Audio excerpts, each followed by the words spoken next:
1 minute left, $50 tech.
So glad the podcast is live. Warp speed ahead.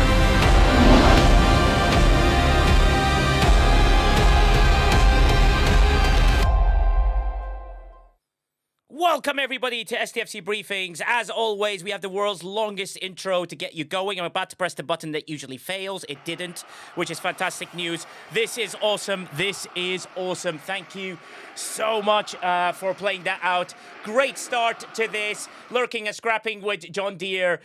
Big booty Banga's got a three stream streak, and I love a big booty Banga. So well done, buddy, for joining. Ed W, thank you for coming and following us. Brody with an unbelievable to 20 stream streak with Jakers Gray as well. STFC Raider with a streak as well. Loads of people streaking. Nerves are steel. Well done for coming in. And you just made the list. Ultravetica has a list, and everyone's just made the list with that. Thank you so much with that. Punch it, Goofy. Absolutely correct. We always kick off this with that. A lot of people do start off their show with a 10-minute timer. I start off with a 10-minute video. So that's just the difference. Hey, JP. Remember, everybody, JP's birthday is this weekend. Is that right, JP? Am I right saying that? Goo Gaga's going to be a little big boy, isn't he? Little Goo Gaga's going to be a big boy. A Boldron, as Jason Vienak likes to call him, a Boldron is here, which is fantastic news. It's the mega, I can't read that word. Mega what? Mega box? Kind of a rude thing to call a Borg thing, but that's okay. Ultravetica, what you call it. Saturday, 8 p.m. UK time, JP will be having his birthday stream. So basically, let's all not turn up, then let him cry, and then in the middle of a stream, we all turn up and we do surprise. We're here, and then he's like, oh my god. So yeah, we'll do that for him. Oh my God, any spoilers for soccer? If you don't want to hear them, I won't shout them out because Quazel's a massive football fan, as you know. He plays soccer and he does stepovers. Quazel's like the Cristiano Ronaldo of Star Trek Fleet Command. I don't think you even know what Quazel... Do you even know who Cristiano Ronaldo is, at least? I mean, come on. I mean, I'm not that ignorant. Well, I mean, I didn't want to say football or really. soccer, how we like to say. No, there's a difference. I know. It's football here. We call it football. We call it football. Support the the Mexican wave. Yes, Mexico did quite well. I know who Christopher Judge is. So, guys, we're going to have quite an interesting show. It's going to be, very, very good in the way that I want people to think about here. I want everyone to think of this question, right? I'm going to ask you a question, and I need you to come up with a question. And then we'll try and make that question into one question or, maybe multiple questions to get there. If you had the opportunity to ask any questions to developers about game design, about anything they've done in the game, anything you'd like to do that, what would it be? Let me give you an example of a question I would ask, right? My question to the team would be, why can't, at the beginning of each and every single arc, either in the Hammy Beck video or in the blog patch notes a small summary from the designer of the game of what they've done to design in this loop and what they expect from you in it. Just a small paragraph or a 30-second video. Let me show you an example of what they would do. I would expect them that it should be something like, hey guys, I've just designed this arc. It's fantastic. You're going to have some hostiles to kill. They're going to be difficult. I'm expecting you to try and find some interesting crews to try and defeat this. And within this arc, I've put loads of great resources in the refinery for you to play with. Right? That's what I would do as a designer. Then in part 2 saying, sorry, obviously it was really hard. I've now limited the hostiles to 70% in this arc, but I have added more resources for you to enjoy once you get the USS Athena. That, to me, is a question I would ask the team saying, hey guys, why can't a designer, developer, he can write it or he can say it in video, or she can say it, or whoever can say it, and it's not just coming from Hammy and Beck just going, hey guys, okay, cool, we have a battle pass, we have this is the ship, that's the ship, this is the ship. I'd love to hear what I expect from the players in this arc is a challenge in hostiles. I expect this arc to last 18 months. And I expect you guys to enjoy the process of getting into a loop to get it. That is my question to the team. That would be the thing. Hey, Bendezoid, come on in. Welcome in. Gunnar Leak says, when are they going to finish the Q trial so we can max FT? So Gunnar Leak, we have had some positive thumbs up about remember our 7 suggestions? Big thumbs up on the 7 suggestions so far. It doesn't mean it's happening, but big thumbs up on it. Loads of CMs told me behind the scenes that they really enjoyed it. So that's 7 good suggestions. And one of them, the number 1, was, can we please max our FTs? However you wish to do it, right? You can either just give us a claim to get it to 60, or you can up the percentage to 10%. By giving everyone a token. Maybe you give everyone a gift. You know how they've done a token before where it's 1 lat and basically initiates 10%? Give everyone 10%, and that leads them to sort of figuring out on being able to at least complete your FTs. That would be the suggestion in there that would be kind of cool.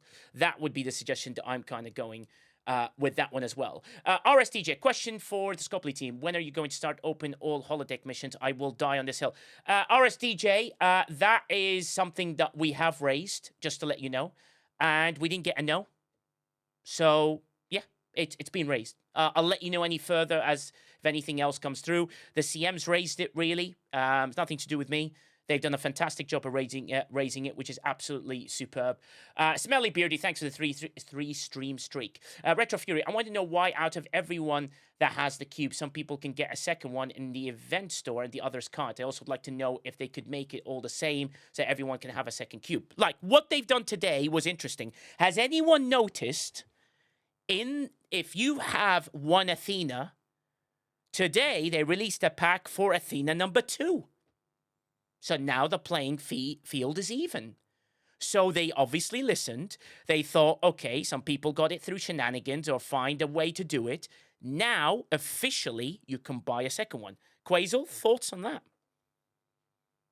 Well, it's just fair. I mean, Yeah, those that can spend, why not? I mean, it's additional revenue and it doesn't break the game. So why not? Especially as they seem to not willing or able, or whatever reason, to fix the thing everybody knows how to do to get more than 1 of the same pack. So There you go. Yeah, this way it fixes it or creates more problems if people have 4. And the thing is, I would ask the people to do it, why in the world would you get 4? Like, do you know what I mean? That would be my shenanigan question. Would be like, really? Do you really need 4? And then that question is to Lost In. You don't need 4 Athenas, Lost In. Don't buy any more Athenas. You have 2 legally now. So let's just stop there, right? That'd be amazing. Let's not do that. Great question by Joey. He said in Discord, is there something we can do about the lag? Now, okay, that is so not for the design team, Joey. Yes, of course, lag, the technical aspects of the game, the bog standard stuff. we are expecting them to continue working on that. But if you want to ask the team a question about what you do, my question I want to hear the passion, the drive, and the fantastic pitch that comes from the designer who can do a pre-record video or write a little paragraph to get us going. So as I work a way down, Mad Hatter says, I would ask why they would only give highlights of the new arc and not provide all the details instead of relying on CCs to explain the arc and loops. Sure, Mad Hatter, great question. Joe Berg says, is it possible to earn a second Athena for free or is it purchase only? Jay Berg, as far as I understand, you can claim, you know how the Serene Squall, you continue claiming BPs? Yeah, I think it's the same thing with the Athena. I will double check that. Not currently. But when I asked I don't them... have the... Yeah, it's... I don't have the bundle. I can tell you I bought one because, I'm that guy. But I don't have an Athena bundle yet. I mean, maybe it's in the plans. I don't know. Yeah. But currently, no, you can't get one for free or more than one for free or a free one if you bought the first one. Cool. Well, hopefully they've done the update today to give the second pack. And within that comes some sort of update towards that. So the request would be, hey, guys, can we just do it like bundles, like the Serene Squall? If people want to have 3, 4, 5, 6, 7 Athenas, that's completely their choice. I wouldn't recommend it, but if that's the way you want to go ahead with it. So E11E says, I'd like to see Alliance Exocomp details could be shown in Alliance chat when they're redeemed. I would think that the programming might be similar to that to the Starbase progress as opposed to Alliance chat. When you do an I see what you mean, in the chat. Yes, because the bar appears in the top. Very good suggestion. Love that one. Eddie says, why do they keep arcs short but the free-to-play so long to catch up? That means there's a gap than normal, but I think that is too large. Absolutely agree. I think they need to rebalance the game slightly if they want people to, because especially now that double chests are a bit ridiculous, let's call it. So you're not expecting people to double pull everything unless they sacrifice everything in their lives for it. Which would be there. Brian Ray says, why would you ever need 2 Athenas when the part sourcing is so terrible? How do you know it's going to stay terrible, Brian? And some people want 2, and they're doing well with 2. We saw on Ultravetica's got a superb stream where I saw him do duo waves with a friend who had 2 Athenas and Ultra's Athena. So that's a great stream. Go and watch that back. That's absolutely superb. Ultravetica is a superb. Let's give him a shout out first, please, in the chat. Ultravetica has got a superb stream, and he has that happening. So it's good to see the double Athenas. Lostin is another one who's got one with double Athena sort of thing, and it does really well. And they seem to figure out some sort of part sourcing. It's up to them on how they make things work. And I agree, Eddie W. That is one of those pieces of information. I'm now jotting it down. I'm making a summary. And from today, I'm going to start putting summaries down so that people realize what is the things that we have submitted to the team. And then you can come back in a couple of weeks' time and saying, hey, have we had a response on any of this stuff? Have you done stuff like that? And at least we can give you some sort of response if they have or haven't. I think that's a good idea. Need 4 for the Elite Duo ways where you control 4 ships. Exactly. Like 1 in the Exocomp spot. What else is there? Beach Whale says, are there any plans to move away from the event formats that mainly reward grinding hostiles over long periods? The current setup favors leaving ships out to clear hostiles continuously instead of active strategic play. Many of us prefer scoring that rewards skill and progression, like defeating hostiles, a scale in value based on ops levels and ship roster, rather than the sheer volume cleared. Could the team consider mechanics and make advanced feeling? That's a great question, Beachwell. That should go in to the Q&A section. Please go ahead and do that. It's superbly worded, and they should come up with a response for it. I've had to restart 7 times already today due to freezing nodes, not selectable slowness, fans, fixability. Why is there a 5-second delay with STFC banner on every claim? To time, right now, today, there was, I think there was a background fix that you put in, and especially with the iOS update coming through today. And I think that's one of the main reasons. Hopefully that's settled everything now. Zep Zoso. Oh, I love that name. That sounds like something that like Quasel would like have. Hey, my friend Zep Zoso. Zep Zoso. Tell them what you would develop if you had the power.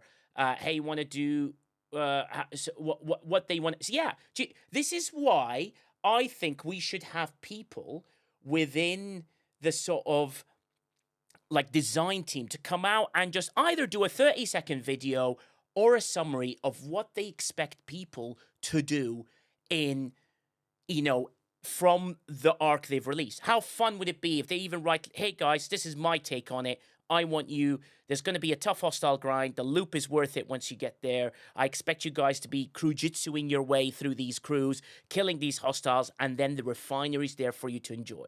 Having something like that at the beginning of an arc would be splendid. And I think would be absolutely great. Psychic Duck, I'd like to know how the flow is mapped out from arc to arc and related to the overall roadmap to the game. That's a great question. That is a superb question. Psychic Duck with a world classer. I love that. We'd love that, wouldn't it, Quasel? Would we love to know the Yep. flow on what they develop? Do Team A, Team B, and Team C speak to each other and go, oh, you're doing this? Okay, I'm going to do that. And then, are you doing this? Yeah, I wonder. That would be something really, really, really cool to do and to sort of absolutely happen as well. That's a great question. I love it. I love it. What do you think, Quasel?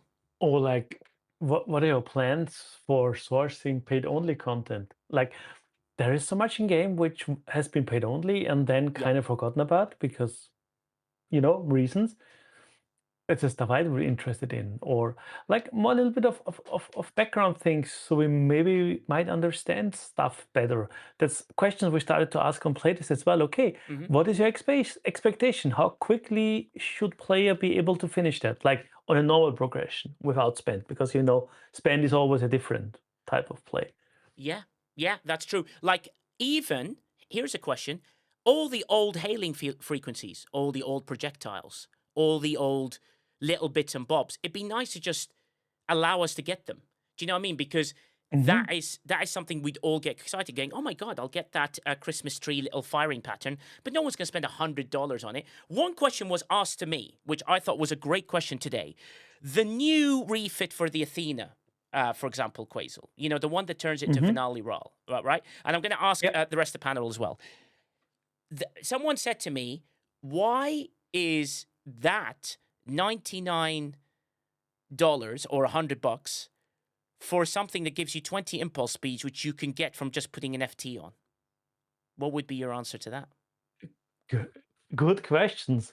Um, because all the Scopely logic most likely, cause all their skins and refits and whatever, most of the time, let's not say all, but most of them cost 100. That's like all the cosmetics, if you think about it, all the skins. Yeah. I don't know. It's like particles sometimes. That's non-relevant. Yeah, exactly. No, Sorry, but no, which is very fair enough. Shockwave Prime, you have some thoughts, then we'll go to Baldron.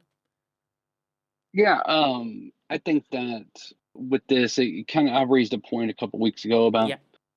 some identifiable opportunities for Scopely, or the Star Trek Fleet Command division of Scopely, to Hmm. you know that they didn't quite know how to market, or maybe they need help. I guess is the better way to say that. I apologize. Yeah. They need help on marketing some of their products. I think this is one of those opportunities for them, Yeah. because at no point should the skin be 99.99. They tried to add the value with the materials or whatnot in there, but Hmm. even then, that doesn't even make it 99.99 because the skin is essentially useless. Yeah, you add an extra 20 impulse, but it really doesn't do anything at the end of the day. So for me, that was an easy hard pass. I think that skin was maybe a $20 skin, Yeah. and you get lucky at 20.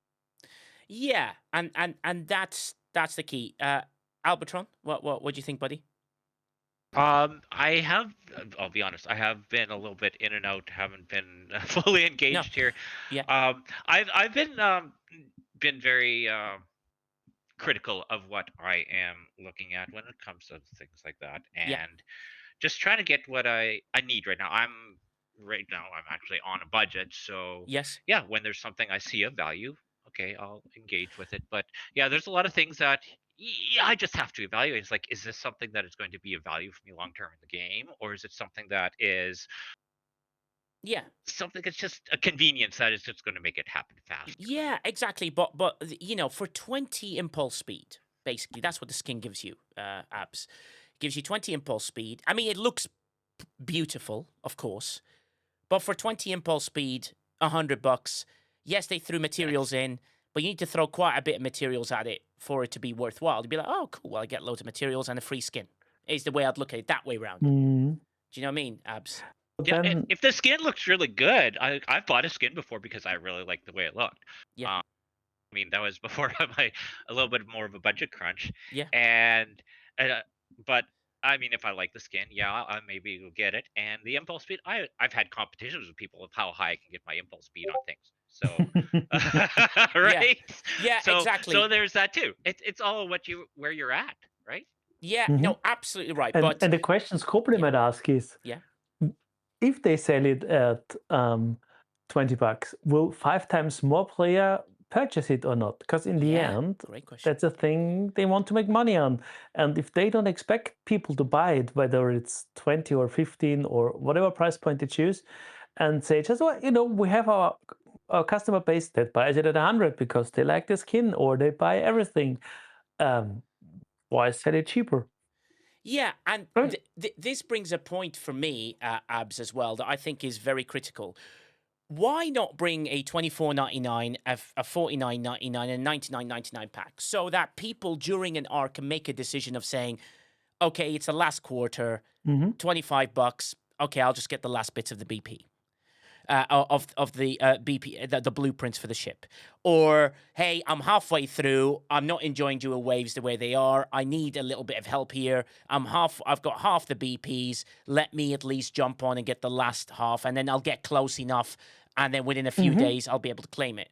I think if they take that concept and add it to the skin as well, saying, oh, by the way, the skin is a free addition to a pack, and a $50 pack where you get half of it, and a $25 pack where you get a quarter of it.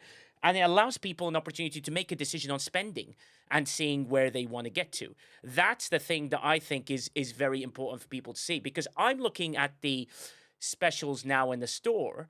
I don't even have one Athena, let alone the second one. But I look at it and go, okay, well, I'm not going to get the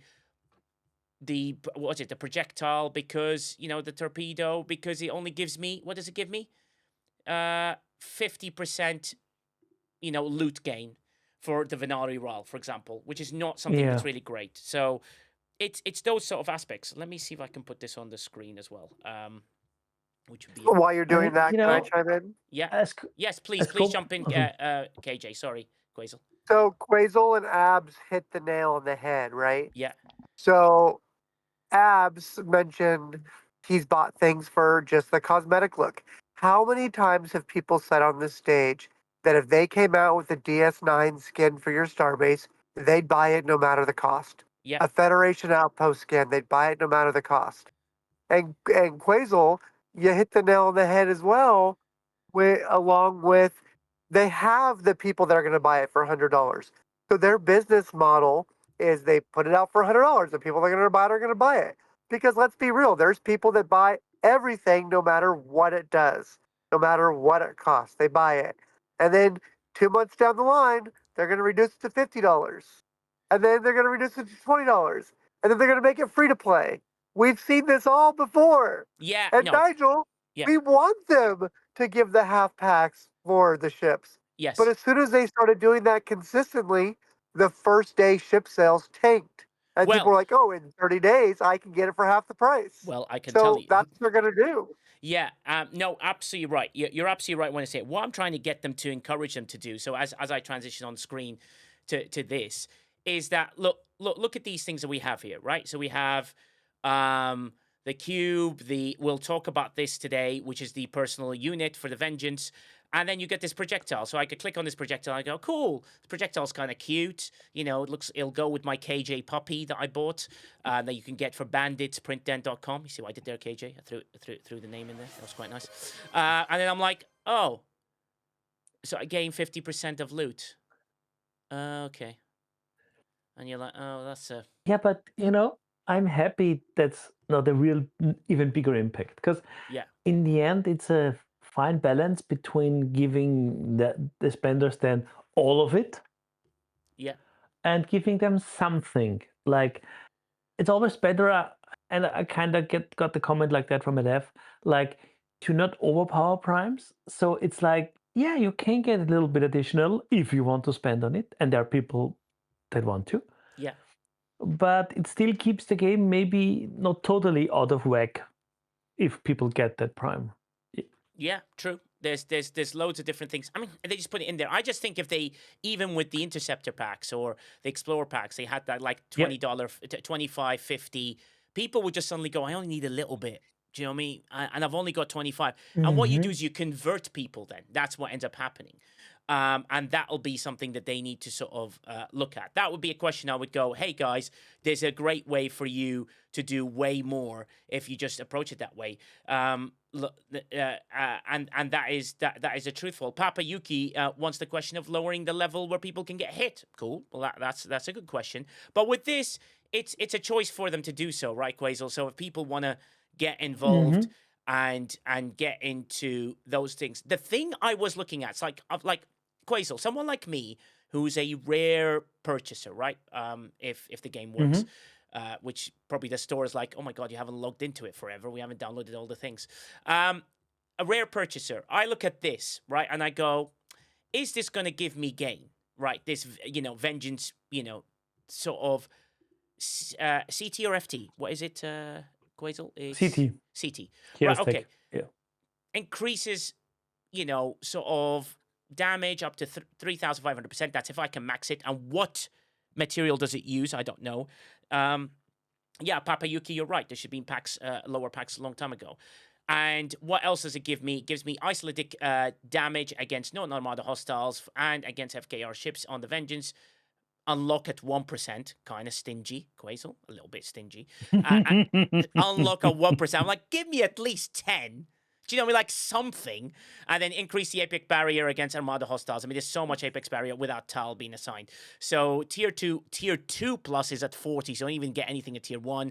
Tier 2 and then 5,000 at the end. Something like that I look at and go, okay, is this interesting and going to be worthwhile?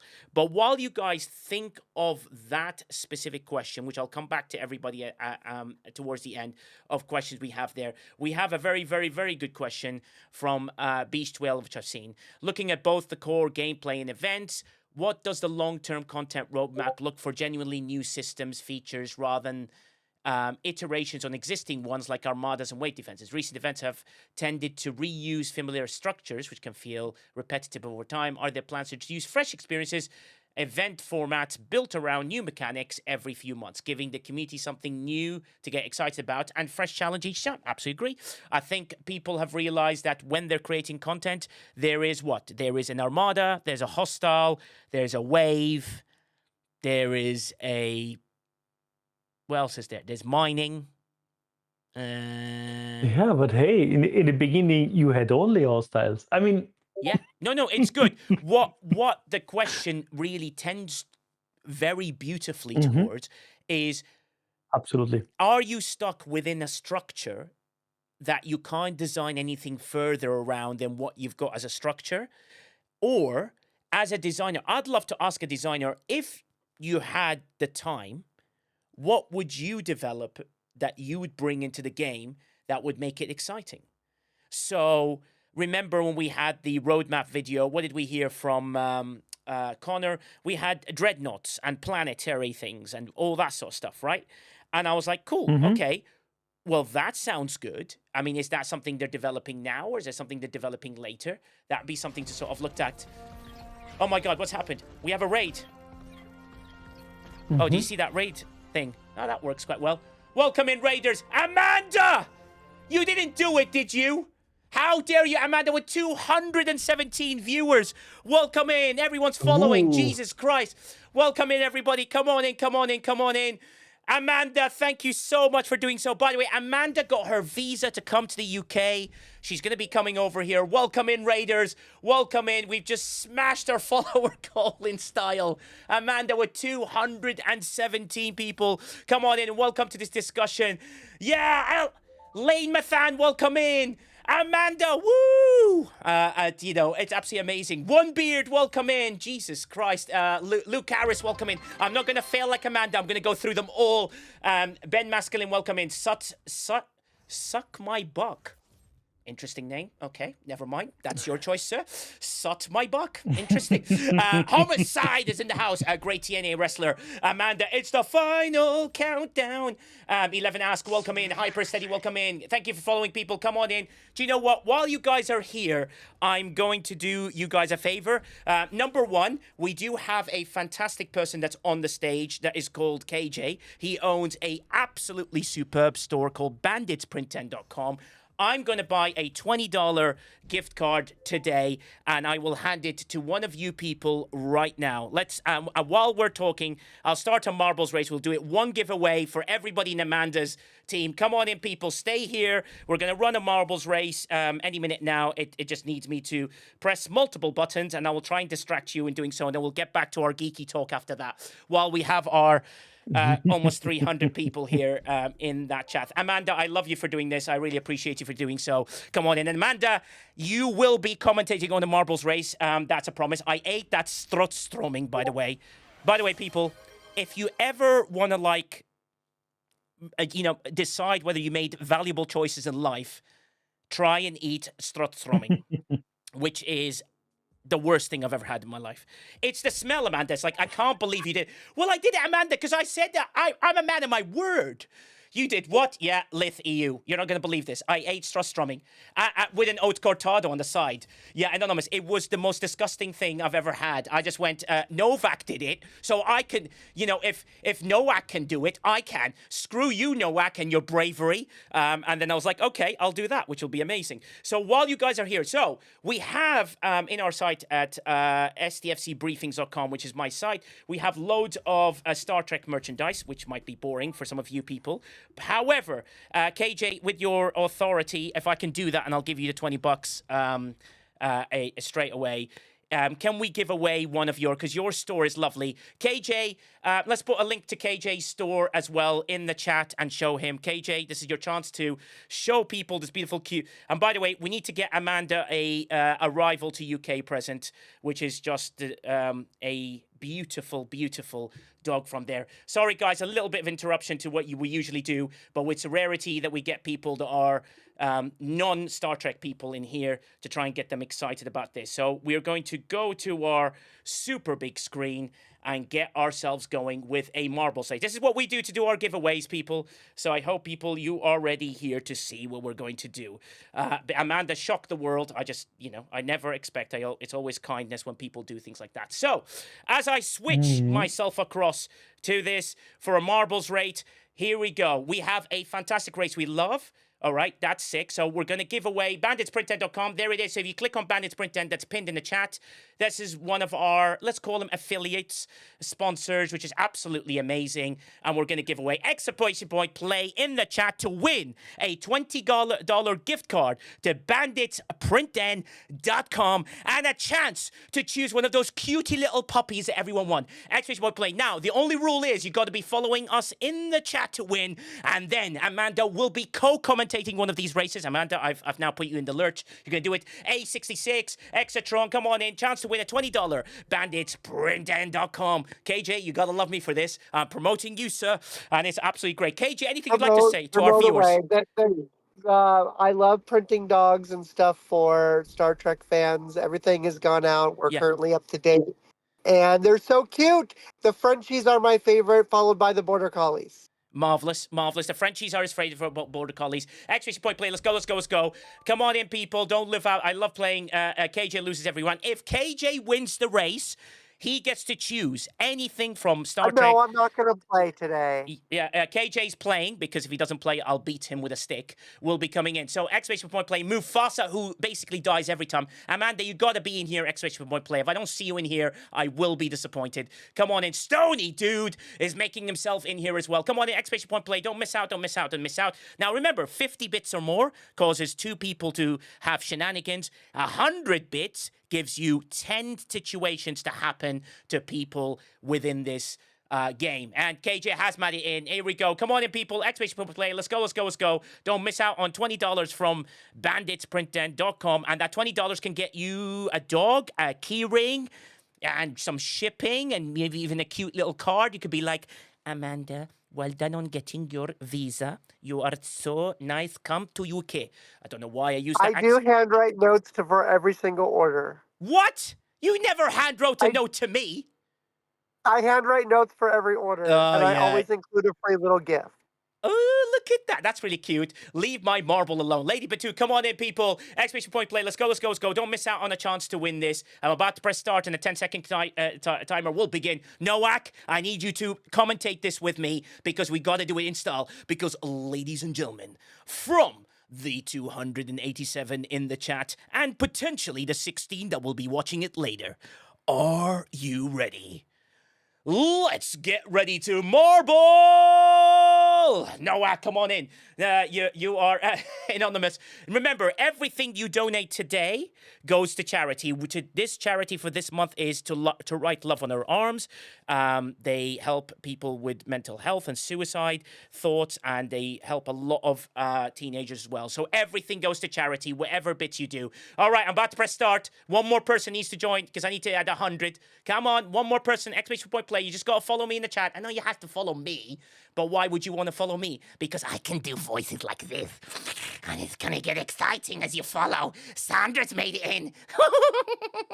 Here we go. 104 are in. About to press start, and we have kicked off. Here we go. 10 seconds to go. This race is going to be amazing. Now, just everyone dies very quickly. Avoid that massive hole that's over there, and then avoid the poles that come up from the floor. We call them pegs, and no, Amanda, your dirty mind does not mean that in any way. Here we go. The race begins, and the race comes across. A few people have died. Dogsmith has died. McShiss has died. Brighttouch has died. And Captain Chris Pike with 10 gifted subs. Send us into a frenzy. The chaos begins. Captain Chris Pike absolutely gets us in. The Zetacron's in the lead. People are dying left, right, and center. Nutella, which we love because we love to eat it, sip it, and look at it at the same time, is trying to work his way through. People are dying left, right, and center. The hype train has begun, and the battle comes in here. Shockwave has set himself into a frenzy. He threw 100, but Shockwave Prime with 100 bits has destroyed Leaf. Leaf EU has been thrusted. Leaf EU has been iced, and Leaf 3 been dingled. I guess you've had a fun time tonight, Letha you. Noak, you just died a death before any decks. You need a prayer. Noak, you need to pray for Noak. He's my favorite person. Yes, lovely. Okay, and amen to everybody else that died. Quasel is ahead. He wants his $20 banditsprint10.com. He's got a chance to do so. Captain Palmer's right behind him. He just hit the wall. Quasel, you've got a massive roundabout to get past. Are you going to get past it? It's devastating. Quasel tries to go past it. No, you need to go the other way, Quasel. And then out of nowhere, Zetacron's like, I'm winning. He avoids the hole. He avoids the second hole. Don't forget, I just put the promo code in the chat. Don't forget promo code Ascension, 15% off. Yeah, exactly. Promo code Ascension, 15% off. KJ's trying to work his way through. KJ is trying to do that, but Zetacron's right behind him. KJ just got thrusted, dingled, and hit at the same time. 100 bits by 250 bits by Beach Whale, 100 bits by Captain Chris Pike, 100 bits by Top Gunner, 100 bits by Shockwave Prime again. Captain Chris Pike with another 100 bits, and it sends Shockwave into the lead. Shockwave's got a headbutt. Evil XP's right ahead of him. KJ's right behind him. KJ's got a chance here. If Evil XP misses the hole, KJ can win. KJ can win. Evil XP. Evil XP wins. Evil XP, you have won a banditsprint10.com. Congratulations, buddy. That is fantastic news. Very well done. That is absolutely superb. Well done, everybody. That is a great win by Evil XP. KJ historically has never, ever gotten this close except once before. KJ, you finished second place, which would have been great. Evil XP, you are the winner. The exclamation point. I did finish second place, but second place is the first loser. Yeah. Oh, by the way, you hear the excitement in his voice. He's like, I'm the first loser. Well, The congratulations, forever Evil optimist. XP. Yeah, exactly. Al Boldron is saying the same thing. Oh. Evil XP, you are the winner. You know what to do. You've won loads. And you know why you guys are here? We'll do one more race for a STFC Briefings .com mug or t-shirt. You can choose anything you want from the store. There's over 120 SKUs. Remember, we have like stuff, the new stuff with Louis Vuitton X stuff is in there as well from today. So have a look at that. There's loads of great stuff. You can win some freebies. Lovely t-shirts that say wonderful teen. D Camel is here. He speaks like this with his voice really deep. D Camel is the sexiest man I've ever known in my life. Like literally oozes sexuality in every way possible. Level 4 hype train is getting us going in every way possible. Come on in. One more thing before we bore Amanda's fans and community. Thank you very much for trusting them with me, Amanda. It's a very dangerous thing because you're trusting them with an absolute fool, which is me. Welcome in, people. 2 minutes left on the hype train. 4 subs to go. Everything goes to Write Love on Our Arms. That is a very important charity, which we've done a video for. As you guys know, I'm in the film industry. I'm very, very lucky to do what I do, and I help as many people as I can outside of the work that I do. And it's important for me to support the charities that we can help and make a difference towards in the game. So come on in, people. This is a chance to win an STFCbriefings.com anything. Literally anything except the jackets. So anything you want except the jacket. Sane! Sane's here. How you doing, Sane? Lovely. How are you? Oh! Captain Chris Pike again with his generosity with the 5 gifted. Send us into level 5. And the frenzy continues. Amanda's got a headache. She's just taking her paracetamol. Remember, Amanda is a nurse. You know, is ibuprofen better than sort of paracetamol? Which one's better? Are we... Paracetamol's quicker. You need to leave this chair before I get pressure ulcers. Have a great night. Paracetamol is very much better than ibuprofen, and you guys haven't, we don't. Yeah, wait out. Amanda, thank you so much. You are very, very, very welcome. Come on in, people. Leith EU, come on in before we get into our geeky Star Trek mathematics after this. Come on in. Galileo gifted 1 sub to Ando Hani. Thank you so much, anybody. If anyone can gift Amanda a sub as well, that'd be quite nice. Exclamation point play. Let's go. Last callers, last few bits, and we're about to kick off. Hey, Sane, come on in. Come on, join. Sane, exclamation point play. I want to see you in here. We need a Dutch, the Dutch superstar in here as well. Come on in. Retrieving's made it. Exclamation point play. Let's go before we get back to our conversations about the CT for the Vengeance. Paracetamol is just an anti-septic title. Wow, okay, superstar. Well, Sane, what am I going to call you? The person from the Netherlands that streams stuff.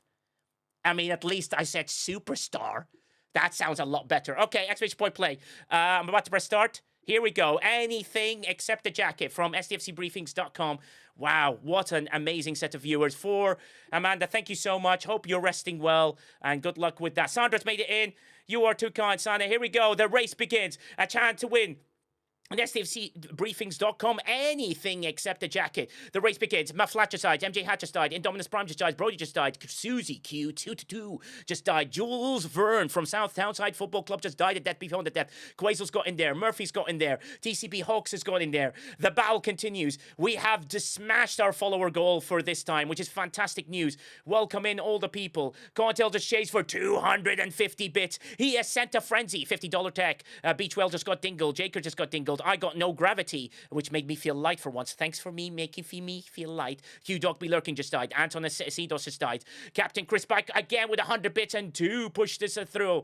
Atsuma with no gravity. Boldron gets ice. One day I'll know how to spell Abs' name. I used to call him Steve because that was easier. Atsuma, Psychic Duck. Abs is also great. Let's make sure we follow Abs and send him into a frenzy. And we need to follow Mufasa as well. 2 legends from United Era. Humble the Sea is gone ahead. Humble the Sea looks like he's going to win this one quite comfortably. Humble the Sea and me are battling. D-Camel's right behind my ass as always. D-Camel's always right behind me. Leave me alone, D-Camel. Stop chasing me around. D-Camel takes a lead and now I'm like touching D-Camel from behind. Very interesting. I didn't want to have that sort of action, but it's early on a Thursday. You can have that sort of action.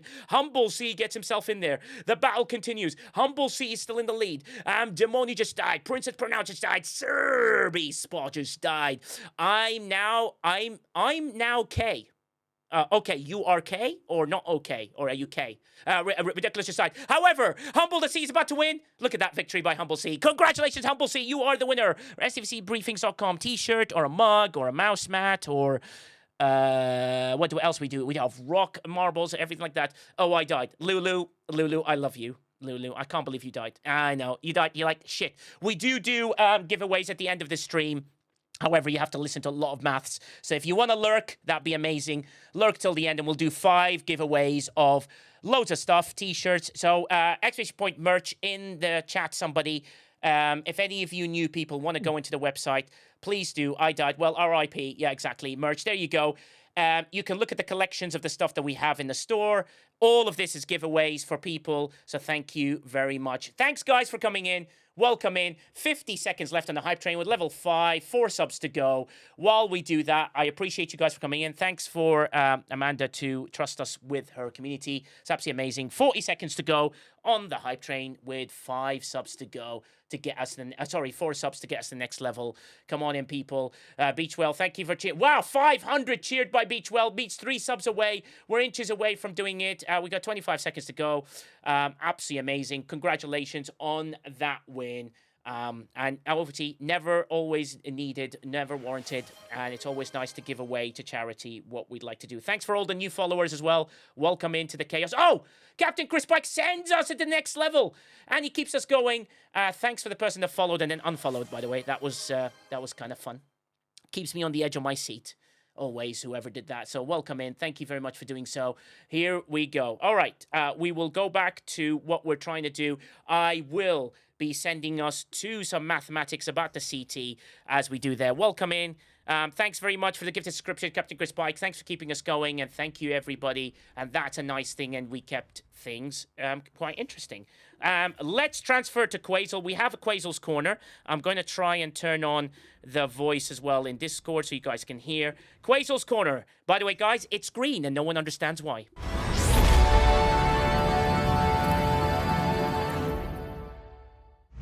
Captain, there has been an update to STFC cheat sheet. New battle tool, amazing officer updates, and so much more. On screen. But it's still green. Why? Apparently it's a design thing. Who knows? As we go to Quasel's Corner, welcome in, people. Thank you, Susie Q2, to send us to the next level. Quasel, if you can remove your capture thing, your screen is now live, so it doesn't look as bright as everywhere else. We are going to discuss the CT. We're level 7 hype train. Thank you so much, everybody. The green in that corner is not mold, Quasel swears. Well, there's some debate regarding that. Just remember, guys, keep going with your questions. Thanks for the people that are lurking. I can't believe we're holding 200 plus. That's really amazing. And thank you for your kindness in staying here and lurking with us. Right, so we got to the CT. We got a question today. Remember, I'm going to come back with your questions, a chance for you to think about what you want to ask a developer if you had an opportunity. Think of that question, and we'll come back to them as well. Switching to laptop. So, Quasel, we have the automated personal unit, right? If you're using the Vengeance, and you go, hey, guys, with the Vengeance, what do you get from doing that? Off you go, buddy. Well, you had the question in the beginning about the costs, because that's the depth that's currently open, so that people get an idea. Yeah. Yes, that's my stash, but I think a lot of us have tons of that stuff laying around because we have collected it over time. So that's quite easy to upgrade, I guess, for most G7 players. And that thing is only interesting for G7 players because it requires either a Vengeance. Yes. Or a G7 chip. So any G7, okay, so any uncommon or Vengeance. So because it's... or let's be more exact, FKR chip, because the Aphelion is technically a G7 chip, but it doesn't work on it. Oh, no. Are you serious? So it doesn't work on the Aphelion. Okay, great. So as you put the Forbidden Tech in, fantastic. Look at this site, man. Isn't it amazing that they have this all updated straight away? That's really good. So increases weapon damage. Okay, go on. So you talked about it, 3,500% weapon damage. Yeah. We have at maximum 5,000 epics barrier, and the last ability is like 150% isolated damage and everything against hostiles. Yes. So not armadas or stuff or something else. Yeah. So it's interesting. He says Vengeance and FKR ships, like almost saying, Vengeance technically G6, G7. Can we test it? Yeah. We will do maths. Yeah. Okay. Yeah. Go. We can do math. I can give you a rough idea because we have been working on getting those numbers together, and we're getting Amazing. closer and closer to a release. Yeah. So my account has roughly buildings are not accurate, but from research, if I'm using a vengeance Yeah. and against an explorer target, for example, Yeah. I have about 19,000 weapon damage ish. Someone showing off So- 19,545. Yeah, whatever. So maybe a little bit more. So Yeah. put in context, 3,500 does something. It's not like it's totally lost in all the effects. Oh, wow. Okay. Yeah. That's because you made a question, okay, how much do we have and does it help to get further?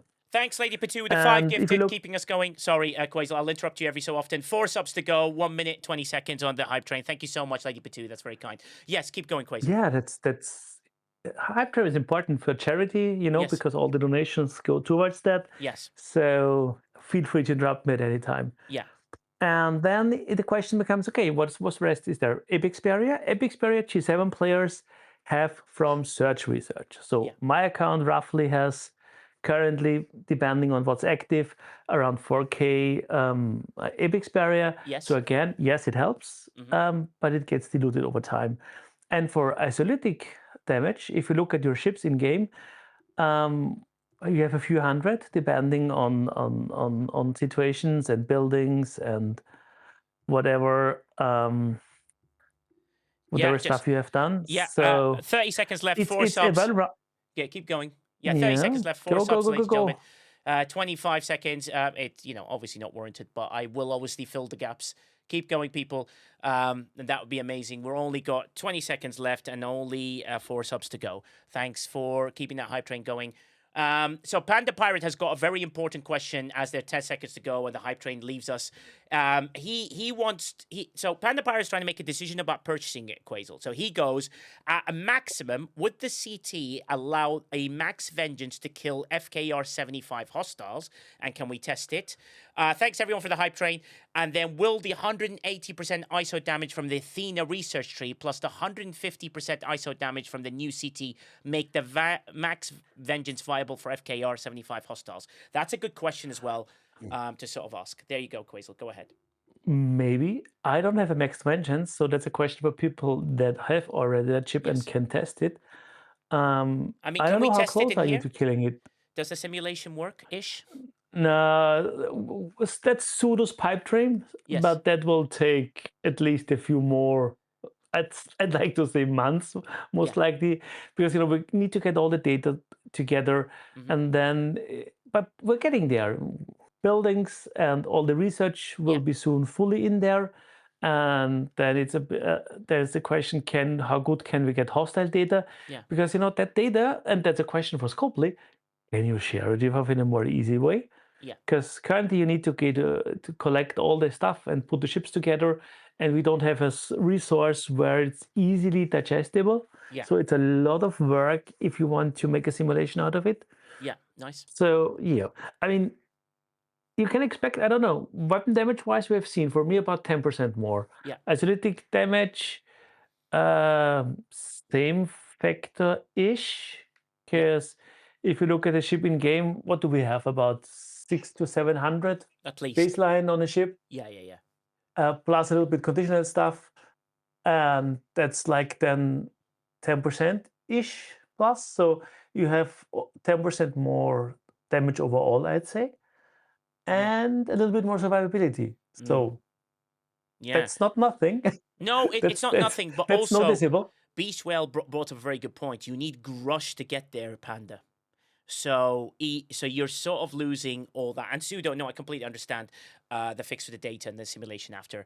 And STFC.space doesn't have that. So the question is, you'd have to use Grush, right, Panda? Because a max vengeance does not reach the 75s. What are they, 3,000? Are they the 3,500 or are they the 4,000? I think the 3,500. No, a max vengeance shouldn't it? What's the warp range on the max vengeance? Do you know? That'd be a very good question.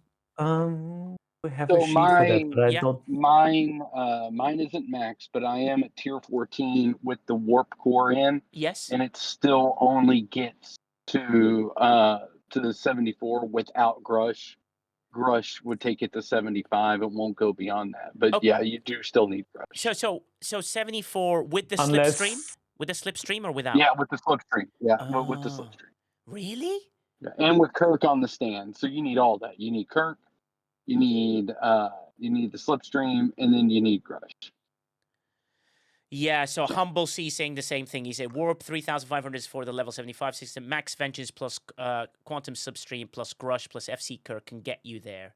So that means you can't even put the other CT, the one that's got a bit more like yeah. So you can't really get there with a Max Vengeance. So yeah.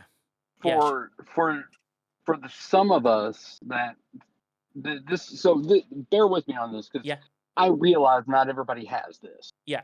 But for people with the summon ability, what you could do is you could put that up there, get your disco to that space, Yeah. recall the vengeance, recrew the vengeance, and then disco it back up. So that's a possibility. But keep in mind, I fully understand that only like 100 people have that ability. But I'm just saying that's something that you could do because one of the things that we've talked about recently is sourcing those skills a little bit better. So if that happens, then that might be a little bit more applicable to the masses. But certainly, I understand that a minority of players have that right now. Yeah, the funny thing is, myself being one of them. Yeah, funny thing is, Panda Pirate repeated exactly what you just said. I don't know who got it first, whether you said it first or he just copied and pasted what you said, because he's still cheaper than 73 uncommon he has. And Humble C says you can't get to disco to 75 space anyway. Brightosh says there are hub systems. If you summon it with the vengeance, you can. If There you are summon it with the vengeance, you can. Yeah, I think Brightosh talking about killing hostiles in the Veil rather than in just the margins. If you understand what I mean, Brightosh. So maybe the NX. I don't think there are there hub systems in the Veil? Are there? No. Yeah, I didn't think so. Not yet. Okay, cool. Not yet, yeah. I mean, Eviscerator, like rifting, should work too. If somebody, the Eviscerator should work. Yeah, but you need the Vengeance to summon it up. That's the starting point. So you need somebody with a tier 15 Vengeance and the summoning skill unlocked, which is either winning a leaderboard or spending 500 on the summoning skill. Not talking about the ship itself. So, and I want to go back to not an easy task. Quazel said a second ago. Quazel said, and I've seen a couple comments since then, so I just want to address this because it should be addressed. Yeah. This tech, I do strongly agree with Quazel. I believe it would help. I believe it would add some value. Mm-hmm. However, Quazel said something that is not quite correct. And I just want to kind of fall back on that because it's been addressed in chat several times. Okay. And that was that, you said G7 players have a ton of the stuff to upgrade the CT. That is not the case. As a matter of fact, it's been a contention point for myself, as well as other players, that one of the opportunities that Scopely has is to increase the sourcing for Chaos Tech, and they haven't done that yet. So as a result, I will not be doing this. I will not be purchasing this because I simply don't have the materials. I don't have. I'm working on the Vinculum already. The Vinculum is a great addition to the Ophelion and the G7 surveys, which right now the Ophelion's the only one, and they've increased the cost of upgrading that CT. Yeah. So it went through the first generation and then the second generation, which is what I posted a couple of months ago on the show, where it takes about 157,000 Chaos Tech reactors. And now they've increased it again for G7 purposes, all while still having us with first generation acquisition costs. So it's definitely a point of improvement that we can do. If we were Scopely, we should be able to add some more materials for upgrade costs. And as a result, right now, to steal a line from Shark Tank, it's a no for me. Okay, interesting. So, yeah, because the amount of resources you acquire, that's the thing. I don't think people have bundles and bundles and bundles of Chaos Tech. Like Panda Parrot would bite on a new CT if there was evidence it would allow Vengeance to do FKR 75 hostiles. How close can you get with a 75 hostile with a max Vengeance and your quantum slipstream setup with your godsend or whatever your best CT is and your best crew at a 75. Have you tried it? Shockwave? Tried that at all? I haven't. No, okay. No, I haven't done it yet. Like I said, I just unlocked summoning the other day, so I haven't really had a chance to play with it yet. I will be kind of messing around with it a little bit tonight and tomorrow. Yeah. And I'll kind of report back on that. But it is one of those things that it's a fun skill to have. I was really torn between that and cloaking when I won the Dreadnought, but ultimately I did go with summoning. Oh, okay, interesting. Yeah, because it'd be good to see. Like Panda Pirate says, the damage is too variable, Quasel. So it's very unpredictable. So Vule says which it's damage from the hostiles, I think. Killing the. Yeah, I mean that depends on your crew and whatnot. The CT itself is quite predictable. I just opened for comparison the Vinculum on the video. Yeah. Like that one is 5 times more expensive. 5? Interestingly, the new one, the new one, if you look at it, the automated personnel unit is like 90k Chaos Reactor, 130k Chaos Matter, and about 56k Chaos Tech reactors. And now look at those numbers: 500 and almost 600k, almost 800k. Wow. So yeah, I didn't think about the newer ones being that expensive, because most of them are pay only, so that's why I kind of missed. I mean, I knew that they're more expensive, but if you have more than 1 or 2 of them, you quickly run out of I didn't realize that's right. Chisel just made me aware of this. We lost overflow on Chaos Tech sourcing, so that makes it even harder. I had no idea. Means we have no. How do you mean we lost? People pointed out yesterday, and they checked today. Yeah, he's right. We lost overflow sourcing for Chaos Tech. Oh, interesting. The thing is, the bulk claim seems to not working properly. I think the feature itself still works. It's just if you're bulk claiming, that's the same issue we had with transporter patterns, if you remember. I think that's a non-issue. I saw that somewhere popping up. Interesting. I think that's something that definitely needs fixing if it doesn't bulk claim it. So are you saying, McShizzle, hold on one second, because this is because we don't get enough of it as it is. So this could severely impact. McShizzle, are you saying that to take that off of bulk claim, and that should resolve the problem at least momentarily until they fix it through known issues? No. Is that? Yeah, Retrieving says no, very much an issue. He says broken still bulk claim. Jules Verns, he submitted that report already, Quasel, Nigel, but it didn't make it to the known issues channel. Jules, if you can just tag link me to it in that channel, and I'll make sure it gets there through the known issues, because that is very important. So basically, you can't get any more. Okay. Yeah, I was aware of it. So I thought I read it somewhere. Might not have been a non-issue. Sorry if I made an incorrect claim. No, and thank you, Jules, for reporting it up the chain, because that's an annoying thing. I switched mine off for that reason. Yeah. So a lot of people are saying, you can manually claim them for fragments still, Jules Verne says. Yeah. Okay, great. So, Jules, so sorry, I'm not reading Discord, but I'm just looking at Twitch because I'm just trying to keep an eye on this. But yes, so Jules is with that. Okay, great, Jules. I'll make sure I'm gonna go look for it now, and I'll make sure it gets pushed into that quite quickly. I'll get. And on the Discord side of it, McShizzle did verify that if you unclick it from your bulk claim, you should still get it. But as McShizzle also said, isn't that the point of bulk claim?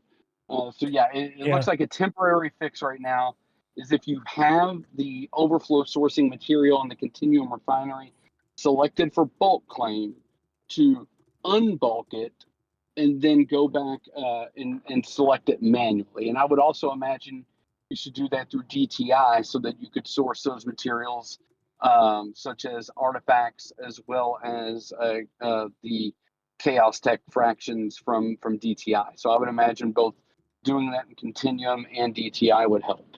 But yeah. Amazing. Yeah, we had the same issue in the beginning in some areas with the transporter patterns, if you remember. So, I mean, it's better to have it and discover an issue, make a bug report, and if they fix it quickly, that's bound to happen. Sometimes, Yes. let's hope they fix it quickly. Well, okay. Once that gets resolved, which is very important, once that gets resolved, we can have a look at it. But the idea is that we have this working, and you get abundant of this. But so basically, the new CT is way cheaper than the old one, the Vinculum. Basically, is that way? Yeah, great. Yeah. Okay, so you're saying that the upgrade cost for the new one is cheaper, because the Vinculum I'll tell you what I'm dealing with already, just to put it, just to share it. So Yes. the Vinculum right now I have, which is great, by the way. I already see a difference with it. So my problem isn't performance. My problem is the fact that we're already not getting enough of the materials. But the Vinculum itself is, where's it at? Let me pull it up over here. Okay, it's Chaos Tech. There we go. Upgrade. So I'm at level 24, tier 5.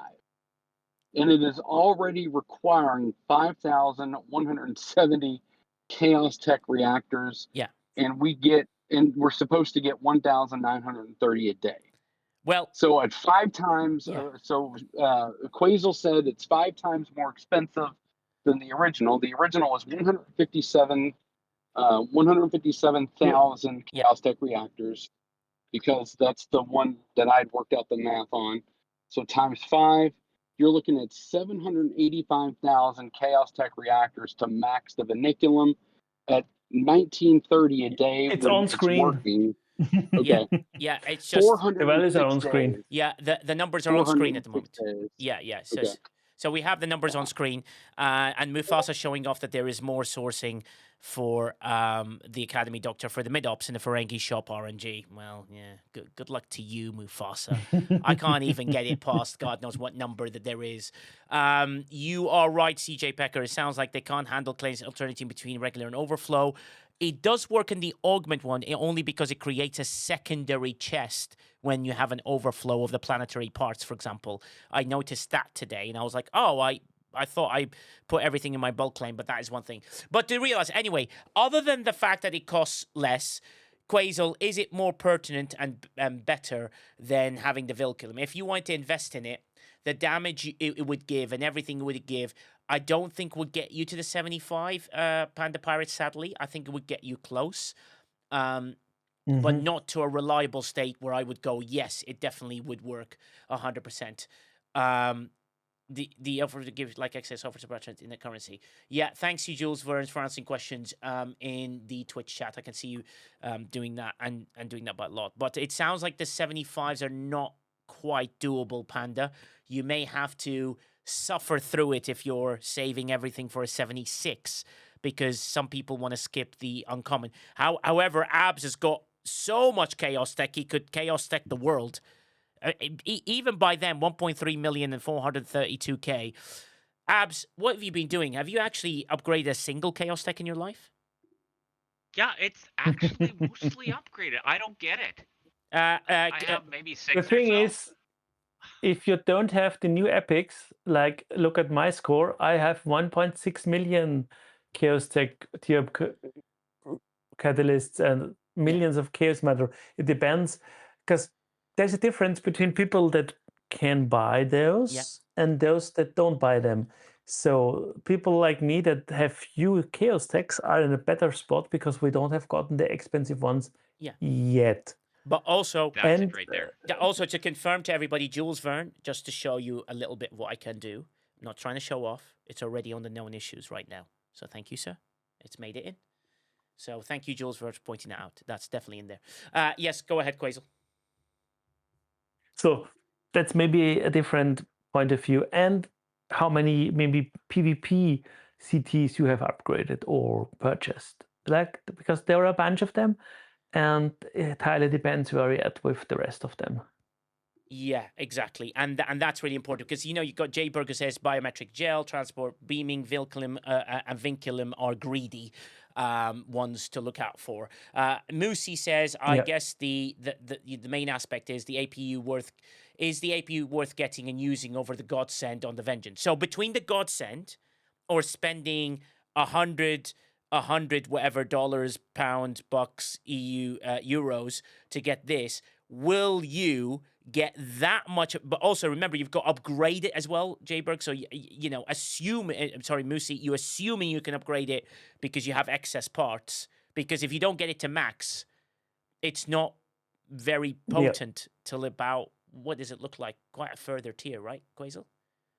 Yeah, you need to max it. I mean, that's with those almost the case that the nice bonuses come at the end. Yeah. I mean, if you compare those two, like the Godsend has 1600 weapon damage. Yeah. The automated has 3500 max. Yeah. Then we're talking about 1500 epics barrier versus 5000 epics barrier. So along these two numbers are way bigger. Yes. And then, especially on the Vengeance, you don't need epics threat because the Vengeance has built it in. Yes. So instead of an ability that you don't really need, you get another 115 isolytic damage. Yeah. So yes, definitely. If the question is to use the one or the other, it's all the way to the automated personal unit because it's just better in all regards and not even close. That's like a big jump. Yeah, exactly. It's a big jump, but it's a big jump that you're not going to be able to jump it straight away. We're talking thousands of dollars if you wanted to max it day one, unless you're like Abs or Warzone or whoever. Warzone has like 6,725 of one and 1 million of the other. It's just really weird. That's where the problems done you max versus max comparison. Yes, Moosey. So there you go. It is better technically if you can max it though. That would be the thing that you've got to do with it, which would be important and amazing to sort of do. So that's the main aspect of that. So the idea now, we go through the panel. Obviously, Shockwave says it's not worth it. Captain Chris Pike, you've jumped in. Any thoughts regarding this CT specifically at all, buddy? Jump on in, Chris Pike, if you can speak. Yeah, go on. Yeah, sorry, I'm not in a good service area. Okay. So I don't want to disrupt the. That's true. We can barely hear you. Warzone says I only have all the free to play events and CTs. But for you, Warzone, because you're jumping from 65 to 71, right? You want to do a big jump. For your big jump, this is why the Vengeance is worthwhile. You've got loads of people speaking here saying they need the Vengeance at a very high tier level to make a difference. Like, getting it to tier 8, tier 9, tier 10 would be amazing. But you can't collect blueprints till you get to 70. So I would do the absolute minimum to get you to 70, and then at 70, attack all the Vengeance events with absolutely every upgrade you can all at once. And you hit that really hard to try and win, get the SMSs, win one of those SLBs, get the BPs, and then you jump to 71 once you have the Vengeance. And then at 71 is where you do the catch-up on all your, but remember, you need a G6 Epic at tier 12. Do you know what I mean? That's the thing that's going to hinder you. You need the balance between those two things to make that happen. People suggest you go opposite the Vengeance because it's an interceptor. People go Enterprise, Quasel. I think just to balance the parts out. Maybe. Yeah, you can do that. I mean, I have both because, back when we hadn't the Vengeance, so I started with the Crancher.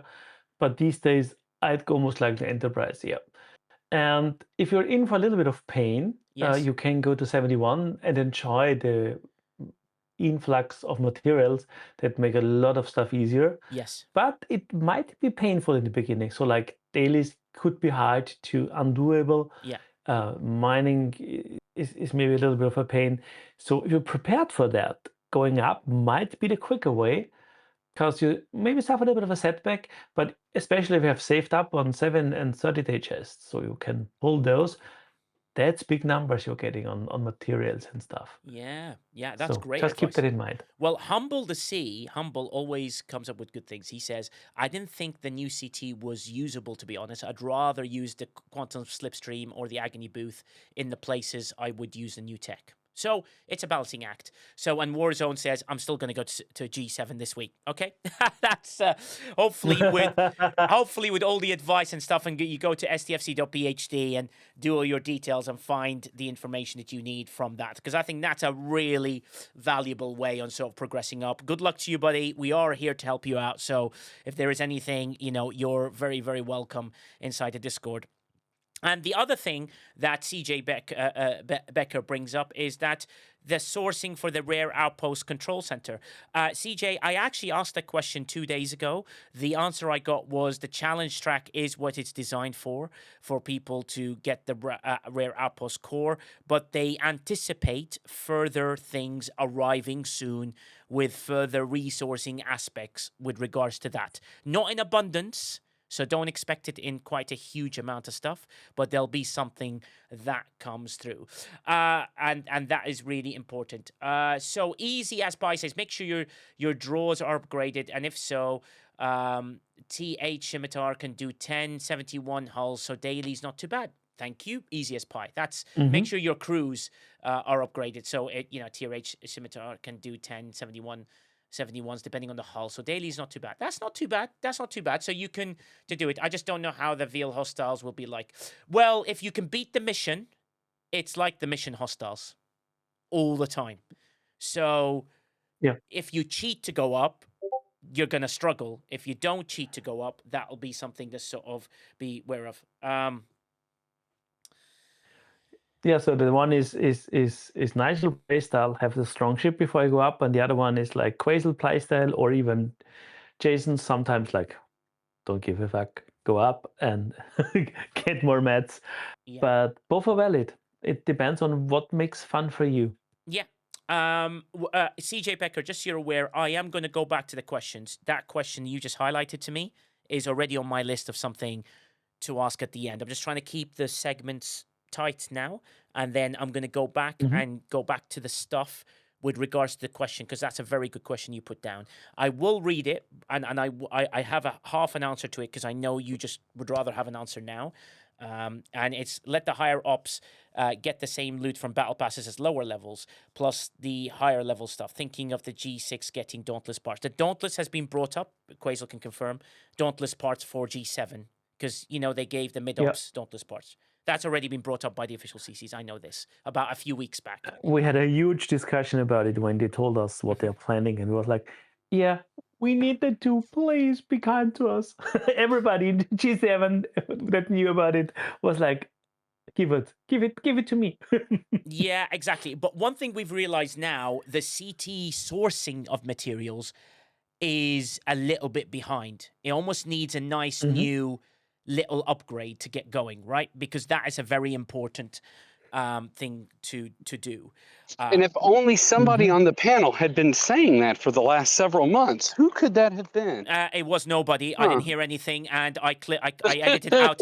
I edited out of every single stream in the last few months. So I don't know what you're talking about. If it doesn't exist, it's not there. Right. Yeah, exactly. But ladies and gentlemen, for the first time in 25 years, 17 hours and 13 minutes, we have finally done it.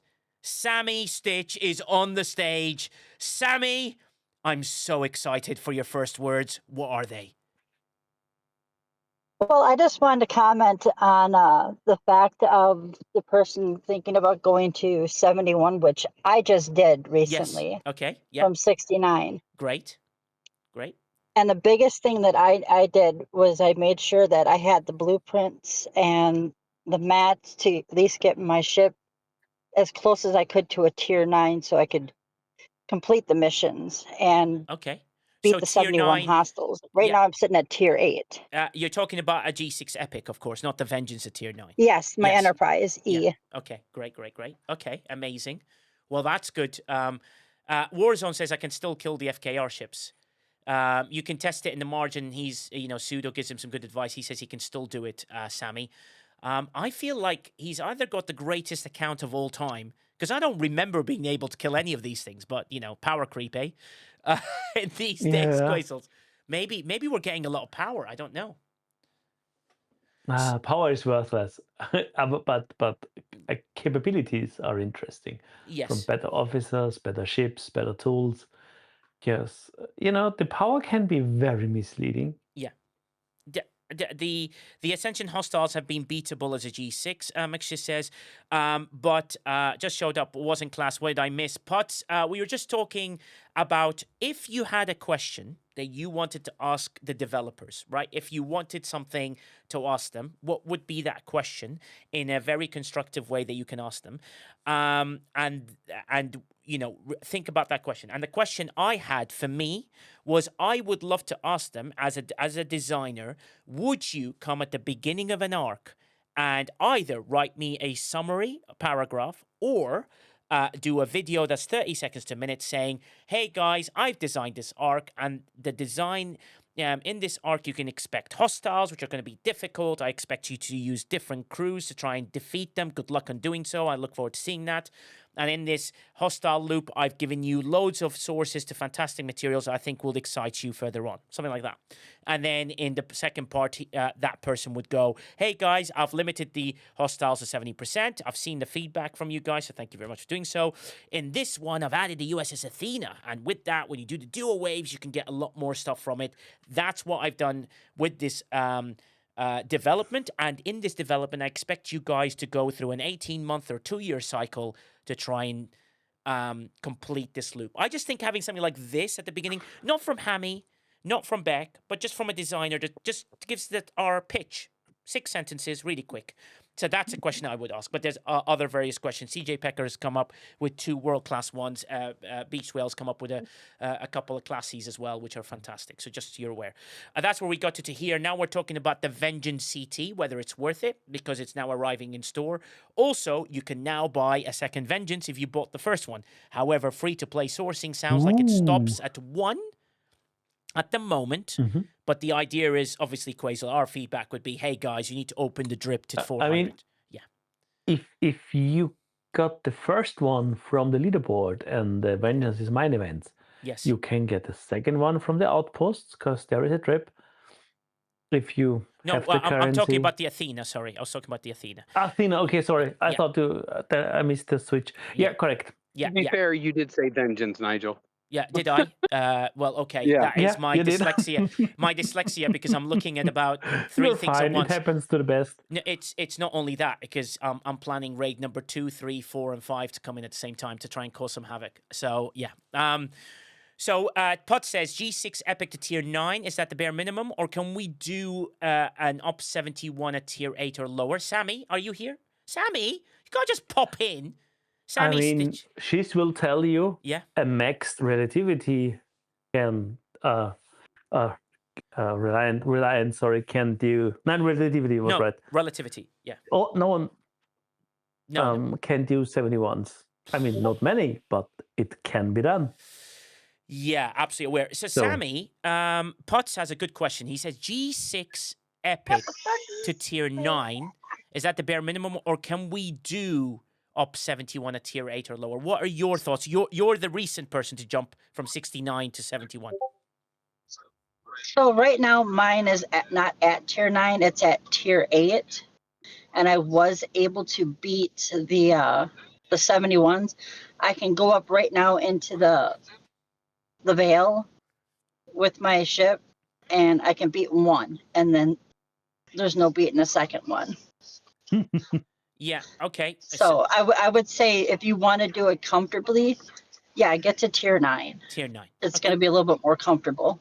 Okay, there you go. That's the advice from that one. Otherwise, tier 8, you're going to be, it's one hostile, and it's a little, and you're going to have to use boosts and all that kind of stuff in order to do what you need to do. Yeah, exactly. Which is great. So thank you for that. That was an evil laugh, Jules Verne, that Quasel just did. Yeah, Jules is commenting on Quasel's evil laugh. It was one of those, wasn't it? CJ Pecker, let me think on how I can answer this properly. I'm going to read the question the way I think the question should be asked, right? You're just assuming that everything that is being brought up to the new people to the G7s is all pay to play. I disagree. I think there's a path for everything, and that's important. It's like there's definitely a path for USS Athena. There's definitely a path to get it eventually. So that's over there, and that's really important. So I don't think that that is the question. The question, because I've asked the summary, is I expect a developer or a designer to go, I expect you to play the loop for 18 months, or I expect you to play the loop for 2 years. And that would just eliminate the fears of people's like, okay, well, this is supposed to last a long time, right? And I think just them saying it will do that. Also, just to correct something, Retrieving says, Vengeance, you can't get a second one from Outpost if you use some BP from there to unlock your first for free. Yep. Very good point, which is important. So just to correct that, unless you want 50 trips to your to the Veil Daily, which is absolutely insane. Also, Humble says, I'd say a level 70 epic to tier 12 plus. Humble, my advice to a lot of players was tier 12, tier 14 when I said it the first time. I just think it gives you that comfortable zone.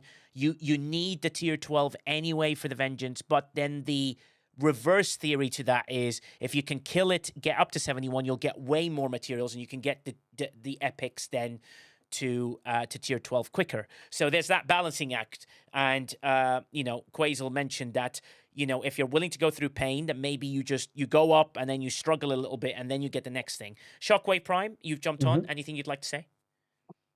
Yeah, I just want to clarify also something that we said earlier is you said my stance on the Chaos Tech was it wasn't worth it. My stance is I think it's worth it, but because their Chaos Tech reactors need better sourcing, Yes. that's one of the identifiable opportunities I've put forth. It's a pass for me because that sourcing pathway needs a lot of work.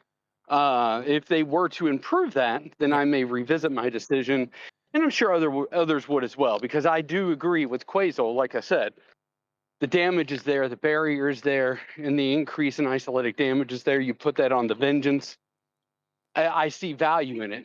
But because the sourcing does need just woeful work, I mean, it's not even... It's probably the number one bit of sourcing that needs to be worked out in the game, in my opinion, to be honest with you. But because of that, I can't justify spending the money to get the product, because then I'm not going to be able to use it, because I'm not going to be able to upgrade it, because I can't get the materials to source it. Yeah, well, which is a very... I do think it would be worth it, but because the sourcing is woeful, I can't justify it currently. Yeah, absolutely correct. And just to jump in with another question, because I know if I don't answer this quick, it'll be a thing. Panda does have a question, but I'll answer this one first. They need to speed up progress for new ships and buildings for higher level players to make it actually helpful at the higher ops level. Absolutely agree. And more sourcing will happen for ships as they go along. The Ferengi store needs a definite upgrade where the Dauntless enters it in some way, and the ships beyond that, below that, sorry. And then, and more sourcing for the Pyrian Mirror Dust and so on and so forth, and more drips for buildings, which I'm sure they'll be looking at. So hopefully, if there is a pause or not a pause, or if there isn't a pause in the content or whatever, then that would be the time for them to add that into the mix. Panda Pirate does ask a question, though, for everybody here, which is, so Panda Pirate says, it's limited value because of the cost to upgrade and having to choose against other CTs. Yeah, is there a better CT than that? So is the Vinculum better than... If you had unlimited and you can max both, is the Vinculum better than the automated personal unit? That's the question. Really. I think so. I believe so, because the Vinculum is adding the warp range, so it helps the Aphelion get to places quicker instead of maybe getting it to tier 4. Aphelion? Possible. Vengeance, you mean? Yeah, because the Vinculum works on the Aphelion. Oh, it's a different type of CT. Yeah. So the question is rather, which one do you need more? And I'm agreeing with him. That's like most likely the tool set one for the minor might be more worth for most of players because warp range and stuff. Yeah.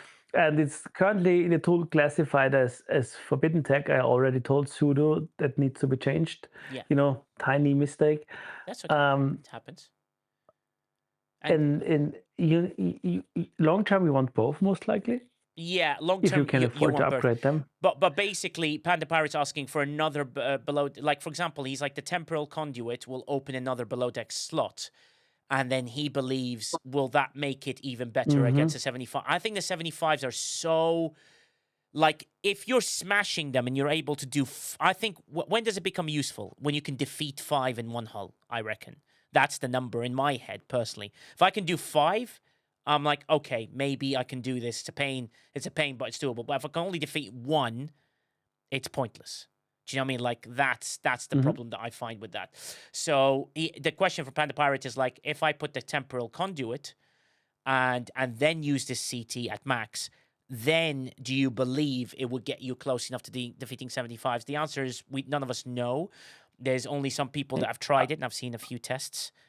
I can tell you one thing. I wouldn't use the temporal conduit over the automated thingy if we're talking about the maxed vengeance, because then you have enough lower deck slots, and there is no single officer that does more than a maxed automated thingy, because 150% electricity cascade alone, there is no lower deck officer that does that.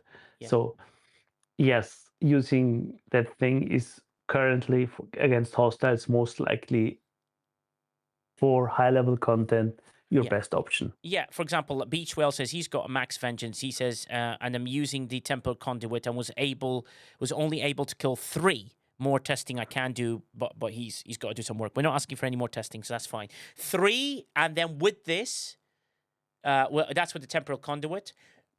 3 is interesting, and it gets you closer, but having the automated unit sounds like you would get 5.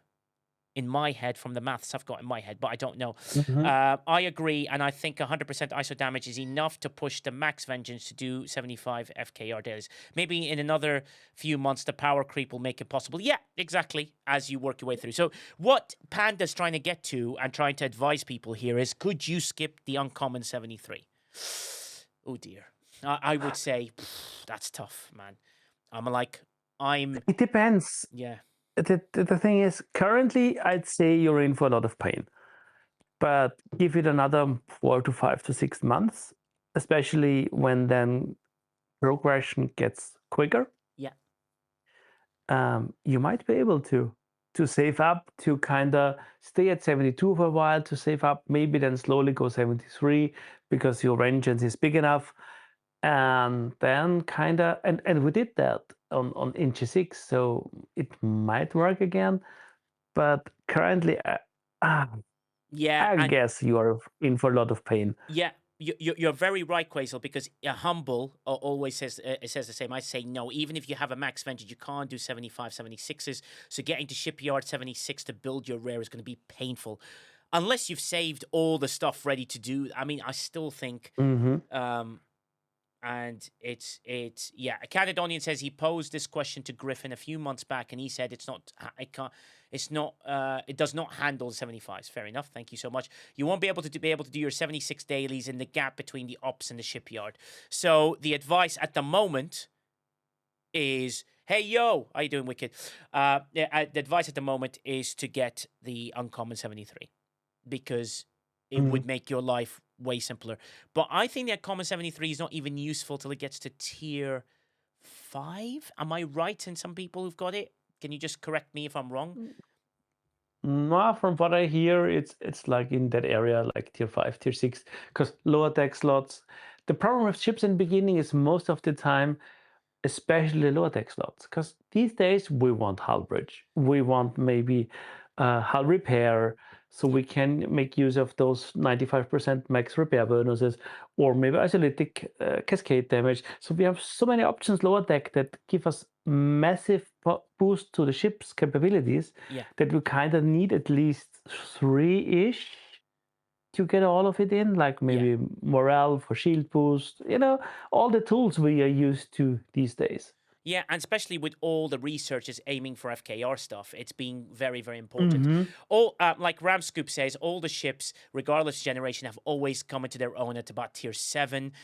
Love the Zen says it needs to be 4 below deck slots to be useful. Zen is also a very, very good player in the private server, and yeah, that advice is 4, so 4 below deck slots at least. Humble says so to get the officer slots, even to realize the ship starts, I'd say tier 7. So we want Pick Q, Walk Carol to even start, Pseudo says as well. So that's loads of very good feedback there, which is great. Which means that if you're a lower level player, right, and you're working your way in. So if you're a lower level player and you're working your way up, just to give some of our mid-ops some feedback on this, is that Pick Q becomes quite critical. Walk Carol becomes quite a vital character you need to focus on. So if you're in that mid-ops range and you've got a chance to do anything with those things, please do look into it. And please try and get those officers max. You need to max. That's it, Warzone. And I think Sammy Stitch would agree to this. Sammy, do you agree that you need Pick Q at max? Like your Pick Q was maxed, right? Before you went up. My Pick Q is at tier 4. Oh, right. And you're still doing them. Oh, right. Okay. That's good. My Carol is at tier 4.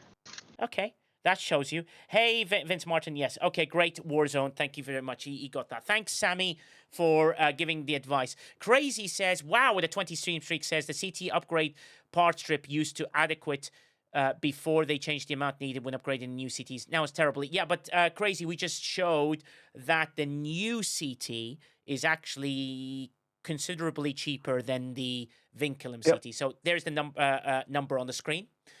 You can see it. The chaos tech required for the automated personal is, I mean, base cost looks very small. You can see the 182, 261, and 112. But you'll have some research. It'll be less than that. And then the Vinculum, for example, is way more. It's like 800,000 plus, right? Wasn't it, Quasel? There you go. And that's the Vinculum at 569. So in other words, it's like over 10 times cheaper. Hey, depending on which resource you're looking at, yeah. Hey, Kabbalah, Black Skull, and all that. Great advice on the officers. Yeah, the officers are very, very critical. So yeah, so Crazy. It's about 1 billion times cheaper to get the new CT. So if you were considering it, it's something to look at. Which is very important. Flossy, don't forget you need the slot for the Naga Delvos 2, or be prepared for high repair costs. Also very good advice. But we're talking super big now, right? But what advice would you give your mid-ops players? Your mid-ops players is this. The officers become the king of your kingdom. The officers are critical. So make sure you work on your Seska, your Suders, your Chang. Make sure you work on your Janeway. Make sure you work on your Pick Q. Make sure you work on your Walk Carol.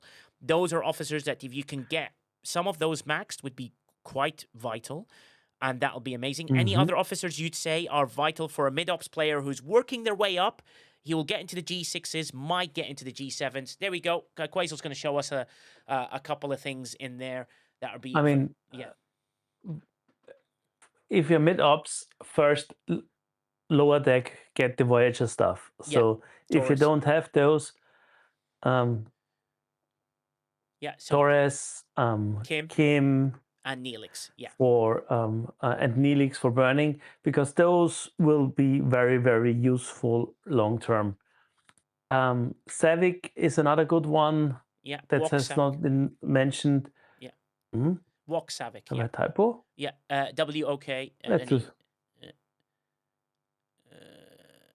Let's do it again. I mean, Carol is good one. Yeah. As well, Savick. So there are a lot of good options depending on what you can get. Yeah. I mean, mitigation on some occasions. It depends on the combination you're going after. Yes. But the full Voyager crew can be useful. Janeway, the Doctor, below deck, and for stuff. What else do we have? I think mid-ops is still. How far does mid-ops now go? 51 plus, or is that already? So mid-ops is like. Yeah, so mid-ops, we're talking, well, basically, there's the 30 to 40, which have their ascension tree. And then under that is what I call cadets. I'd say 40 to 61 are our mid-ops at the moment. Yes, I know 30's in there, but the 40 to 60, to 61 become critical. So those Voyager officers, and when you're in 30, you need to look at those as well, and that'll be amazing to sort of look at and see where you want to get to. I mean, that's the classic for those up to 50. Yeah. Because 51, because then they stop working. At And least then- gender stops working. Yeah, and then what you do is you remove Jen and you put Janeway. That becomes your next setup. So still Christopher Pike and then Janeway becomes your go-to setup. E-Data or Janeway becomes your go-to setup. After that, you start working like Humble on Twitch says, SNW Pike, Hemmer, Una, Giorgio become quite useful. Flossie says Section 31, Giorgio and Palea are becoming there. Mufasa says, need to understand that a lot of the value from the Voyager below deck comes from research in the star path tree. So mentioning that would be a good idea. Yeah, very good, Mufasa. So the star path tree becomes quite useful. So SNW Pike, Hemmer, Una, so a bit of speed, a bit of Section 31, Giorgio as well, make a huge difference. He becomes an officer to chase, so finish your Mantis loop, because those are important, or SNW officers are good. But Pike, Hemmer, and Benga to Pring, are quite important. Giorgio are usable. Tippering not really for mid-ups available because you need Syndicate very high, but yeah. Yeah, exactly. So that's the things to be wary of. Yes, Chris Pike, go ahead. Oh, Chris Pike came on and then disappeared. Okay, fair enough. Beach Whale, go ahead. So I just wanted to bring something up about the 73 uncommon. So with 3 below deck slots, you can kill 100 plus 74s if you have the right crew. And I did post it a long time ago on the STFC briefings, at least for the Prey 4 ship, in the G7 hostiles. Once you get that 4th below deck slot at T7, or is it? Yeah, T7, you can start doing 75s. Cool. Yeah, brilliant. So at tier 7 you can do 75s. Brilliant. The people aware of to sort of get that too, which is amazing. Thanks for that one. Mufasa. Sorry, I'm just reading the stuff from there, and then. Humble, all the SNWs are good. They're very, very useful to use. So that's very important for us to realize that those are one of those things. And as you can see, Panda, it seems like you need to get an uncommon 73 as well. But for our lower ops, as we work our way through, SNW officers become quite vital. Don't forget Seska and Suder becomes quite a vital thing. So pull your DTI store, pull those things because those become really useful to do. Love the Zen says yes, but still using the Vengeance of 74s due to repair costs. Yeah, exactly, Zen. Absolutely agree. Yeah. So I can kill with my Vengeance, which is a tier 13, can kill 74s quite comfortably to do my dailies. Like it's one hull. Well, it's half a hull really to get to my dailies. So there's quite a bit to do. And bearing in mind I'm a 72 with very, very close to 73, hopefully. Now, firing again. And then Quasel shows you on screen. 5 of 11, 6 of 11. Khan becomes your Armada crew. And strangely, that's the one at the end of your G3 Ascension 3. So that becomes really important for you guys to look at. That's very good from them, isn't it? Quasel? Yeah, because that's in that, I think below G4, it's the only real viable Armada crew because Cisco is later. All the other stuff we're using comes later. So in the early days, that's your Armada crew. And that's a one lots of us have used for ages. It's like a blast from the past. Yeah, it's amazing. And you know what? It probably still works today quite well on a few things on the Armada crews. And you're doing that. Sim Genie says, Naga is on my little Borath always. Yeah, very, very good. Yeah, Naga Delvos becomes your very bestie important thing. Yeah, exactly. That's for Naga, the higher tiers. For those, that's for those that don't know, Naga is a very big repair cost saver. Yeah. So. And very, very importantly, Mufasa brings up a good point. Without the star path, Harry's morale doesn't affect shields of ships at all. So you lose a lot of value in ISO damage and mitigation of all 3 of them without the star path research. So that's a very important thing for your lower ops to kind of look into. So that's a vital thing. Thank you, Mufasa, for bringing that up. That's very, very important. Yes, the star path is really important to use. And that is something that I think, Quasel, you can copy and paste that and you can put it on your screen, which is the one that's just been put down by McShiz, which shows you your Explorer's emergency protocol, your Battleship emergency protocol, and your Interceptor, which is in your X-Borg tree. So those become really vital for people to use. So that's really important. I was just thinking that this is trying a thing down memory lane, which is kind of cool, and it's a legendary crew. It's a difference between a 50k E-trait to 5k E-trait for max vengeance repairs. So there you go, guys. You can see it on the screen from Quazel's thing. Those are the 3 research in the X-Borg tree that Mufasa has been mentioning. Thanks, McShiz, for screenshotting that. And that is something really important to add in there. This brings up the challenge again of now no officer depot. It's a Absolutely. repair, but yeah. Yeah, absolutely agree. Yeah, the officer depot tokens become like the biggest thing. If it's up to them, because I don't want to divert the conversation too much, but it's up to them how they do this. But what it does do is if you believe in your game and you believe in your players and you believe in the concept of how strategy is being done, this, open up the officer depot token to allow a version of it of where you can get officers that will help you at least progress your path and not get frustrated, which would be important to see. And that's something to sort of be wary of in the lower ops as well. Some great crewing there. Here's the star path. Are you showing it in your game, Quazel? That's great. Yeah, that's amazing. Yeah, talk us We through it, have buddy. the isolytic cascade damage, isolytic damage, not cascade, that comes from burning. It's the same for morale and as well as hull breach. Hull breach is always the first to go for because of the additional critical damage. Then you have mitigation, but those values are not that big, so that's the one you do at the end. Okay. And then you have from hull breach to crit damage reduction, which can be neat, but very often not that much of an effect. Depends. The most useful of those is morale because it gives you 10% shield regeneration. Yeah. And burning gives you 900% weapon damage. So how important those 900% is depends on your research, as we discussed earlier. Like G7 players are at 20k, but maybe in G4, if you can get the research that high in G4, I would need to check, but I don't think so. There it's noticeable. So yeah, it depends as usual with me.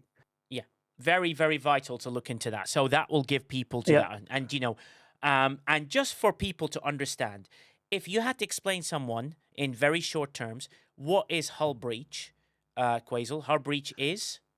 Hull breach gives you 50% more damage on a critical hit. So if you critically hit, then you're getting 50% more damage. And critical hits are to begin with a huge increase from your standard damage. So for me, that's about up to 15, 17 times the damage. Yep. So that's why I want criticals. And then 50% on top of that. So that's easily 25 times the damage of a normal shot. Yeah, and that's big. Amazing. And thanks, Dr. Arnishev, for the 100 bits. Very kind of you to do so. Shockwave Prime, anything you want to jump in regarding this?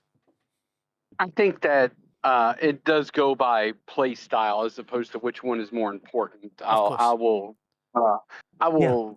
respectfully disagree with Quazel on that one. I think that hull breach is king, in my opinion, because of that huge boost in damage. I mean, 50% when you're dealing 17 billion is huge. So I think that it does depend. If you're looking to defend more, then yes, the I meant morale boost to stop is you there. better, but I meant quick and the dirty. importance. I meant the importance in which order I would max those researches. So morale is the most useful if you use Kim and have an explorer and maybe need the shield regeneration, because of the 3 researches at the end, that's the one with the biggest impact. Yeah, exactly. I agree with you totally 100%. First thing on every ship is hull breach. No question asked. Yeah, and also, just to help me out, because I'm going to cut this out as short videos, by the way. So Quazel says morale is that. And also, Sandra brings up a good point, so you can mention it, Quazel. When you go over 33 rounds, burning takes over really well. So burning does what, Quazel? burning gives you 1% of hull damage every round. Mm-hmm. So in theory, if you can last to the end of 100 rounds, you kill your opponent. Yes, exactly. Because you have a little bit of additional damage. Yeah, amazing. And then morale is? Morale gives you a tiny boost we don't need to talk about. It's more the additional effects you can get out of it. Because all those states give you already different benefits, like the favors Maxis shared from the Xborg tree, where you can get a repair, you're getting additional isolytic damage. You have artifacts that give you critical hit chance or isolytic damage. So it depends on your ship type, how impactful it is, and how many slots you have below deck. Marvelous. That's amazing. But the biggest impact, like Shockwave Prime said, shorter fights, hull breach. Sandro made a very good point. Longer fights, burning. Yeah. But it depends on additional bonuses that depend on your ship type. So on a battleship, you're getting more bonuses from burning. On an explorer, you're getting more bonuses for morale. And on an interceptor, you're getting additional bonuses from hull breach. That's why very often people favor, or one of the reasons people tend to lean towards interceptors, because, hull breach and the synergy from it gives you a little more oomph. Yeah, exactly. So it gives you more oomph with that one. Shockwave Prime, any thoughts there? No, I think that sums it up once you talk about the dependency, because when you get up into the higher hostiles, one of the better. So we always talk about Janeway Seska Suitor as a great bridge crew. Yeah. Well, a great below decks crew really does, to echo a little bit of what Quasel was saying, and when you take Star Path into account, Kim and Walk Carroll can really help you, and essentially, in some cases, not all, but some, mirror a little bit of what Janeway Seska Suitor brings to you in the beginning, especially when combined with Nurse Chapel or Walk Savik. Yeah. So, morale certainly does have its use, especially when you hit at these higher hostiles and you can no longer use Pike Moreau Chen or any of those other type of crews that become level gated. So, morale certainly has its uses in those instances. And one of the things that you see players doing now, and Panda kind of mentioned this earlier, and it's a little bit of the secret sauce when it comes to PvE, so it's very important. Yeah. There's one very vital forbidden tech right now, and you can get it free to play, and that is Temporal Conduit. Temporal Conduit will absolutely free up a below deck spot. When it procs 85% of the time. So, it's a good chance it's going to proc. Yeah. And it can add that hull breach, especially on an interceptor. So, your two below decks then suddenly become Neelix and Kim, and you can at that point leave it up to the Scopely RNG gods to get you the additional benefit from hull breach with the Temporal Conduit. I use Temporal Conduit when I'm out in PvE, and it works great. I love it. Yeah, and Quasel was showcasing that on the screen while you were guiding people through. So thank you, Quasel, for doing so. There is, if you don't have the hull bridge 1, you can use the Enron execution post for burning if you want burning, and so you can switch over or between different ships. Yeah. So you have options to mix and match, because sometimes we use more than one ship. It's not like. And my favorite version is 1 of 11 over Chainway. But I don't know, people have different ideas and accounts. The reason I prefer 1 of 11 is because he gives me 5% shield mitigation in the first round. Okay. And my tier 4 Carol takes care of all the other shots. So I'm getting kind of 25% less damage on the first gun, and after that I don't care anymore about the damage because it's anyway dealt with Carol at tier 4. Meanwhile, Janeway helps you on the second shot because a tier 4 carry isn't enough, but it doesn't help you on the first shot. But you're getting 50% isolated cascade damage. So you see, these days it's not easy to say what's the best crew. True. And that's good. I like the fact the game has like those choices. The last one is Chang. I use Chang. I prefer Chang. And there's obviously Anorax, which will make a difference and sometimes helps you with that. But it's good for everyone to see these. So Anorax, says Kasuder, is another option. My favorite one is Chang. Can you explain how Chang works, for example, and why he's so good in that setup? Chang, first let's talk what Chang needs. Chang needs Hull Bridge and he needs a critical hit. Okay. If both those are happening, he has a 50% chance of delaying the opponent's weapons Yes. each time he procs. So if you have multiple weapons, he's especially effective on a Vengeance or on a Cube or all those nice ships that have more guns. Yeah. Because you can stack that effect. So if you're making one crit, one stack, a second crit, a second one. So if your opponent has more weapons and you have more weapons, you can delay weapons to 3-4 rounds depending on circumstances. Yeah. And that means your opponent does not fire, and that removes all the damage of that weapon.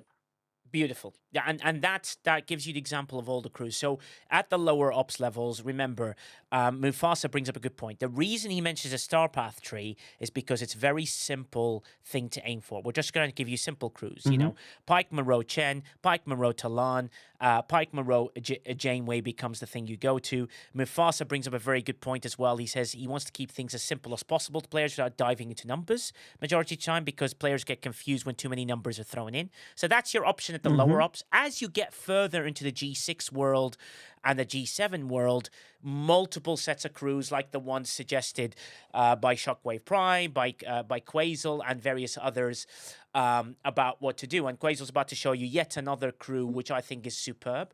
You know, Enterprise E Picard and Enterprise E Data become interesting. And then you can either choose, you know, E. Riker for a bit more critical, or you can choose Rachel Garrett if you want to get more loot, or you can choose various other things for that. That's usually the loot crew with a little bit of an oomph behind it. And that's what I use against Orion interceptors, by the way. So my crew for Orion interceptors, and like I said, this works for me because I'm packing 800% isolytic damage plus, so I count on cascade abuse.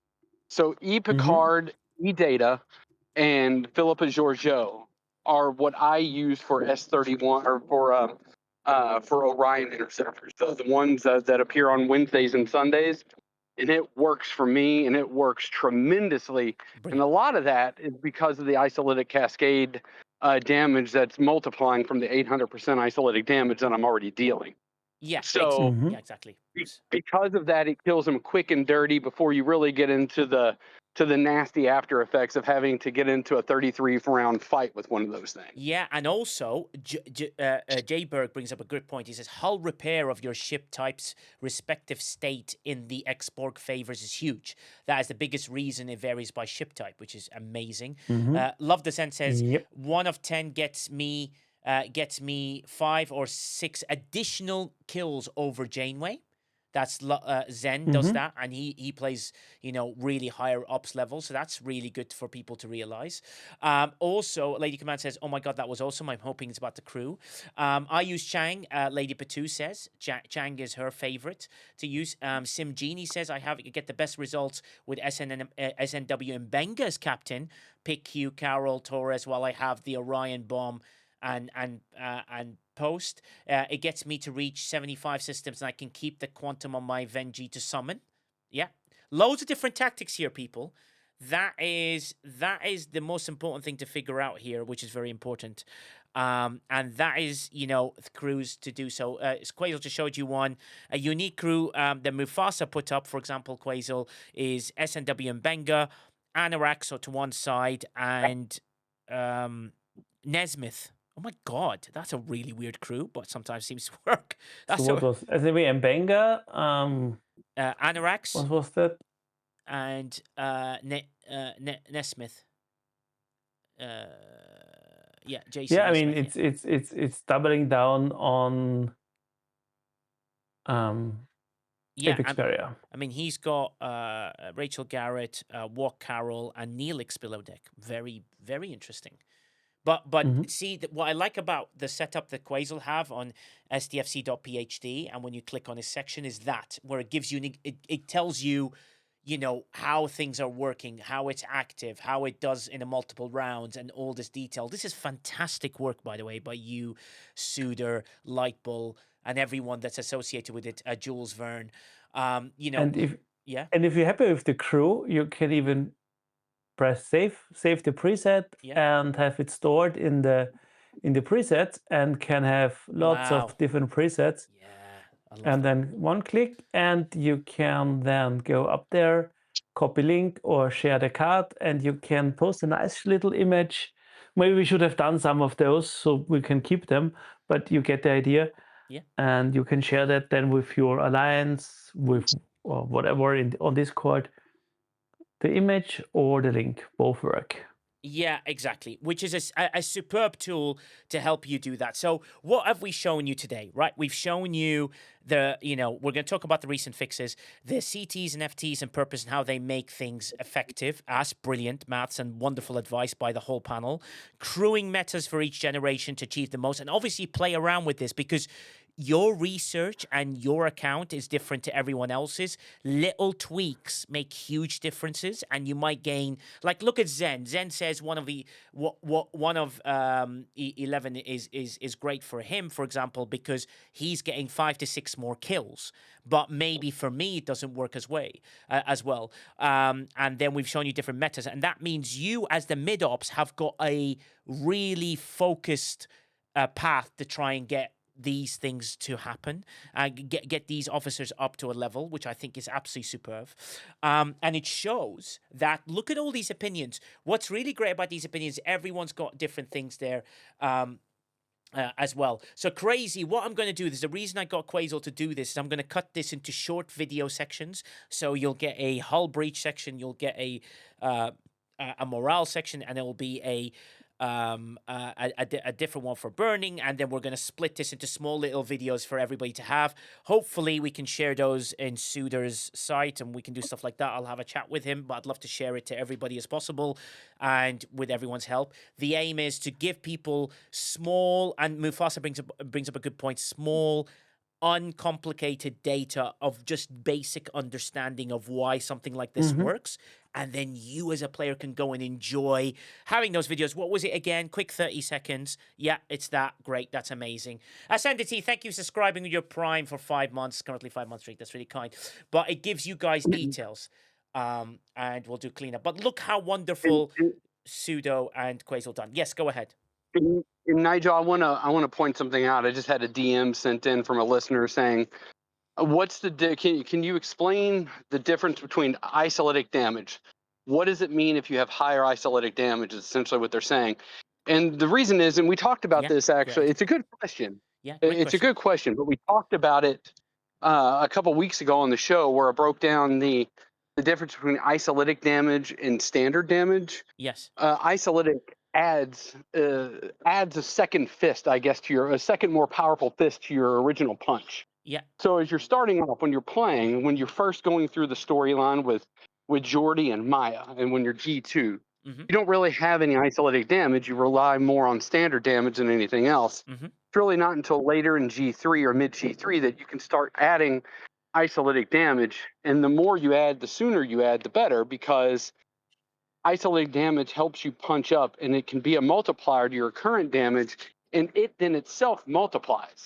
So when you get up into the 700s and the 800%, then that adds a little bit of a stronger second fist to that fist fight, and it adds another damage option. As a matter of fact, isolytic damage is so important that there's a specific type of hostile in the game, the Gorn, which was introduced for G6, that relies solely on that.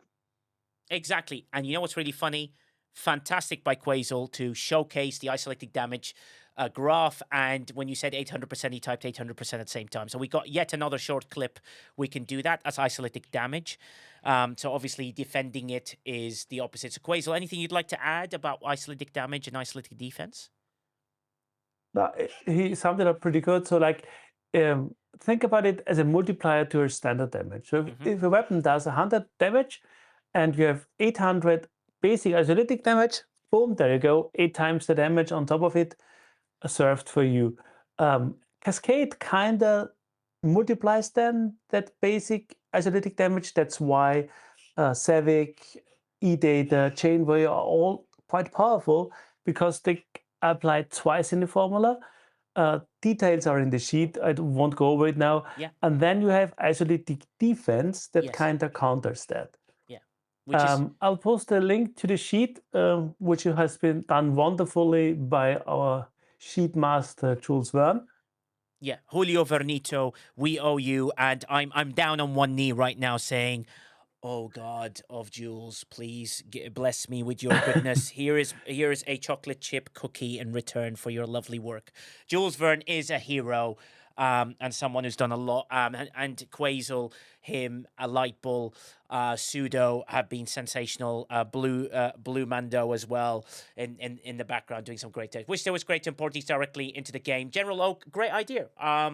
Hopefully, if Quasel starts working with them internally, maybe there's a way to sort of put them in.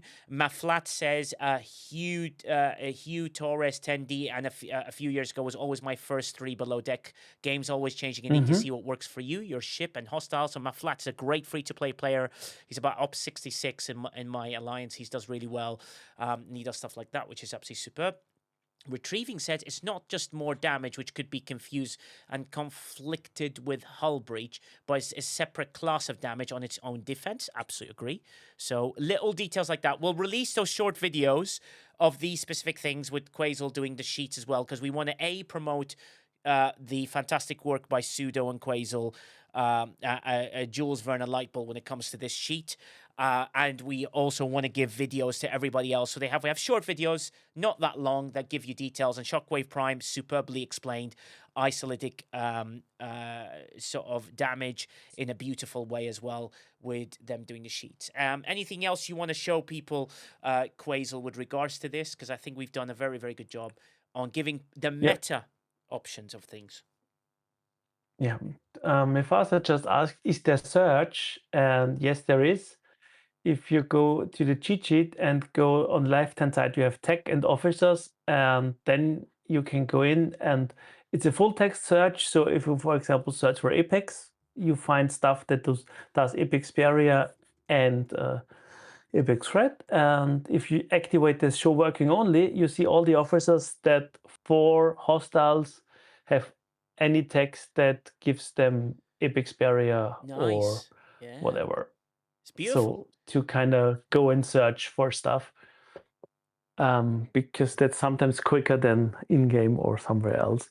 Yeah, absolutely superb. That is great. So that gives you the tool. So don't forget this tool. Yes, I know it's outside of the game, but right now let's use, what I like is there's a lot of stuff in one place.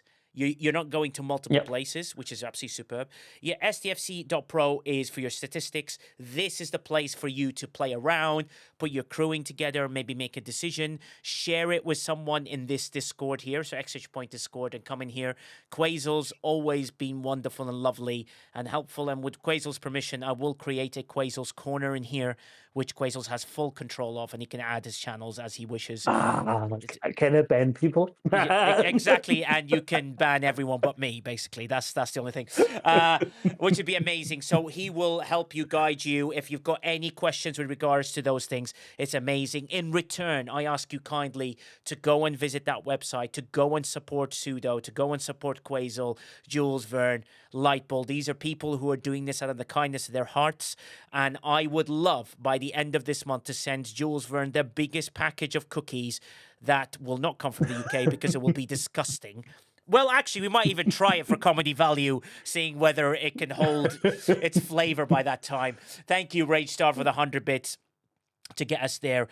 Just be wary, people. A little bit of what I call, final bits that we'd like to say is that there's been a fix that's gone out for the Kishara.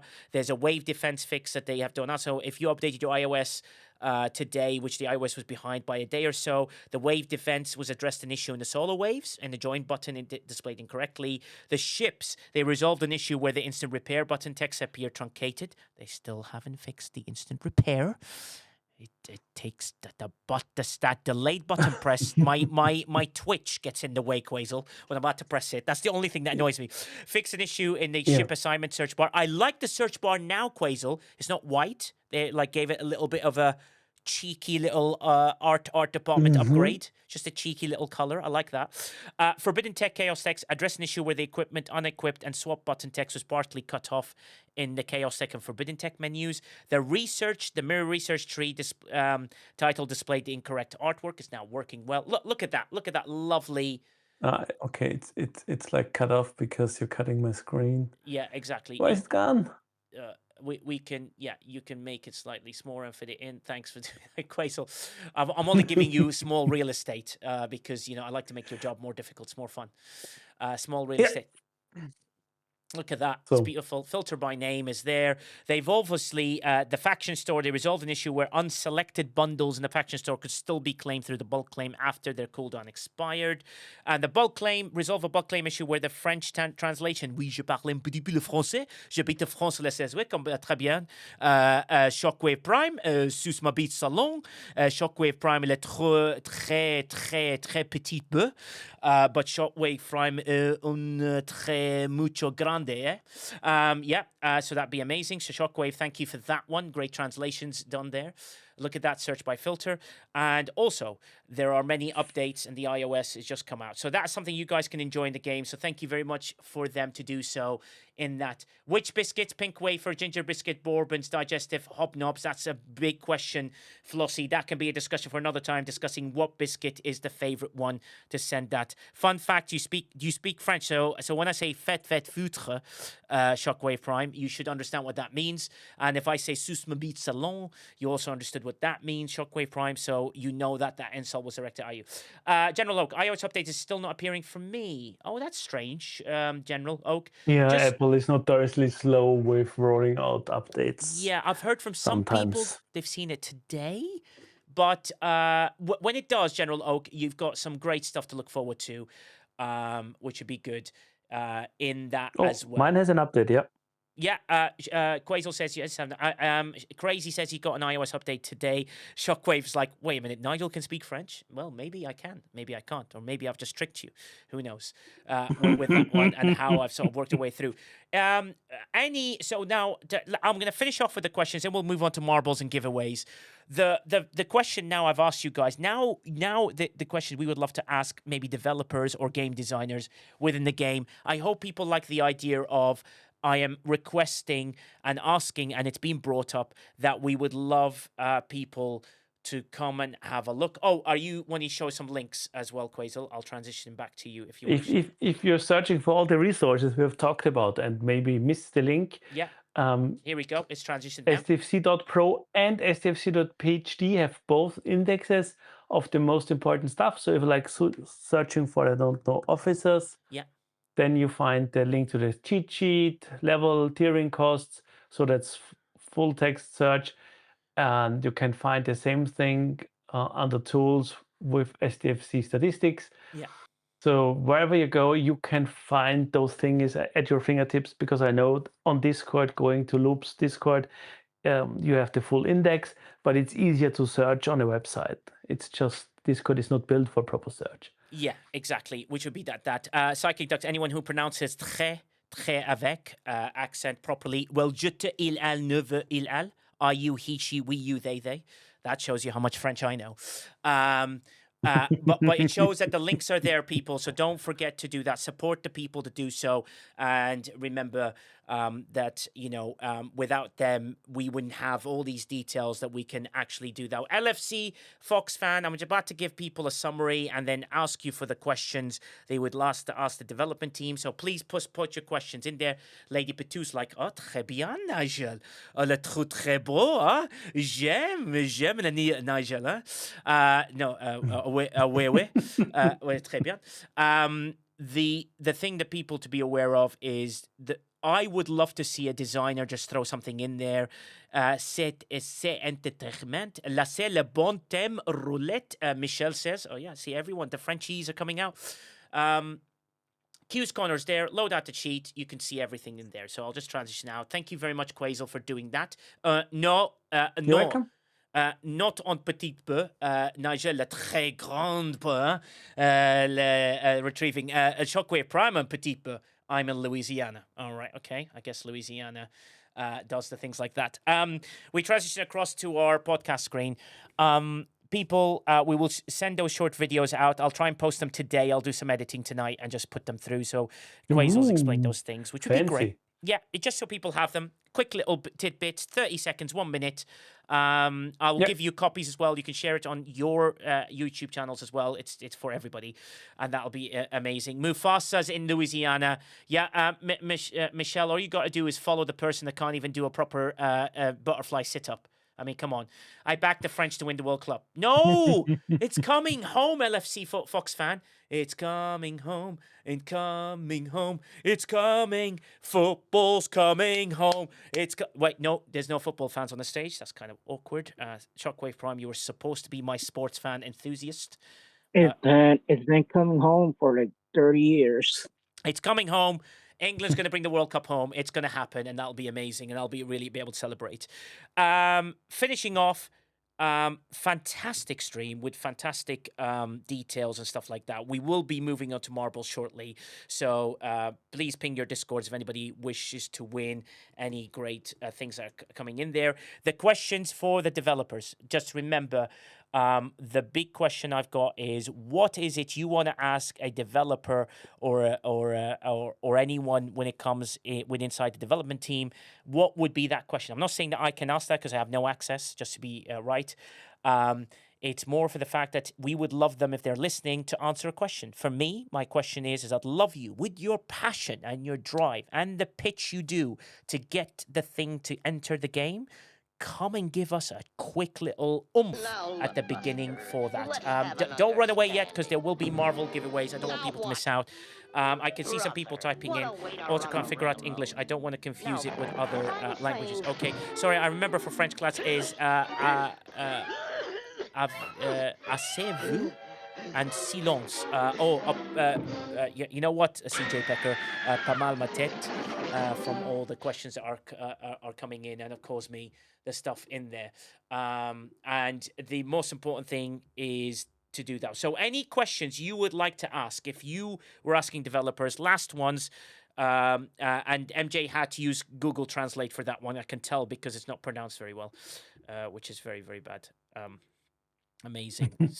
Because you can tell false lies. It's just lies. Just we MJ et tu.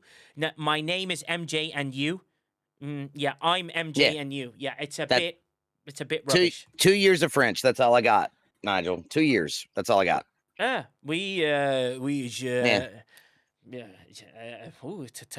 Très grande, hein? Oh, j'aime les MJ, hein? Oh là là, Monsieur MJ.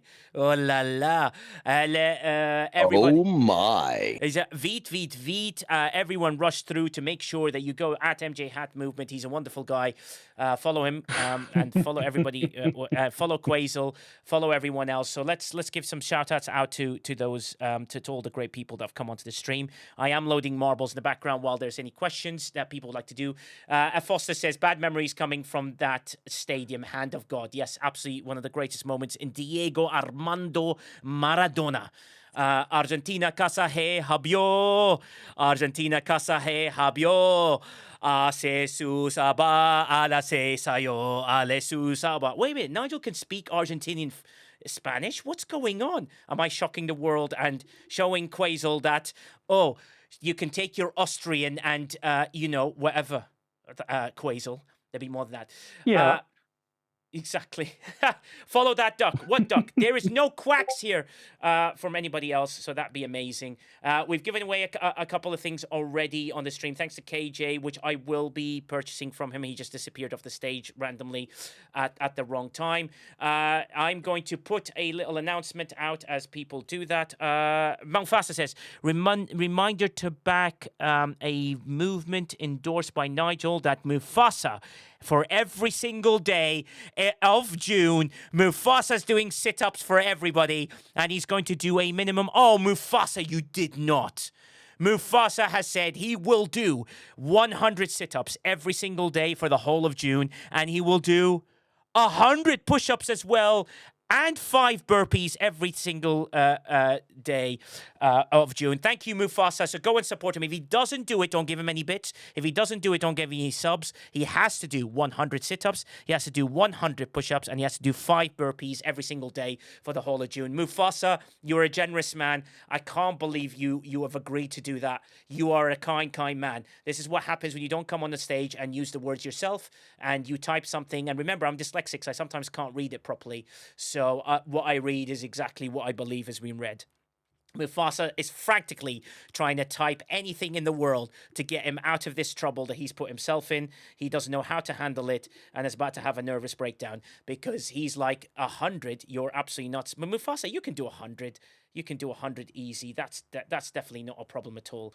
100 of each every single day. Then Mufasa will be called Arnold Mufasa Schwarzenegger by the end of that. Hey. Mijito, who's this guy here? Karina, they're trying to take my Mufasa. Arnold Schwarzenegger, Mufasa, this summer. For charity and the world.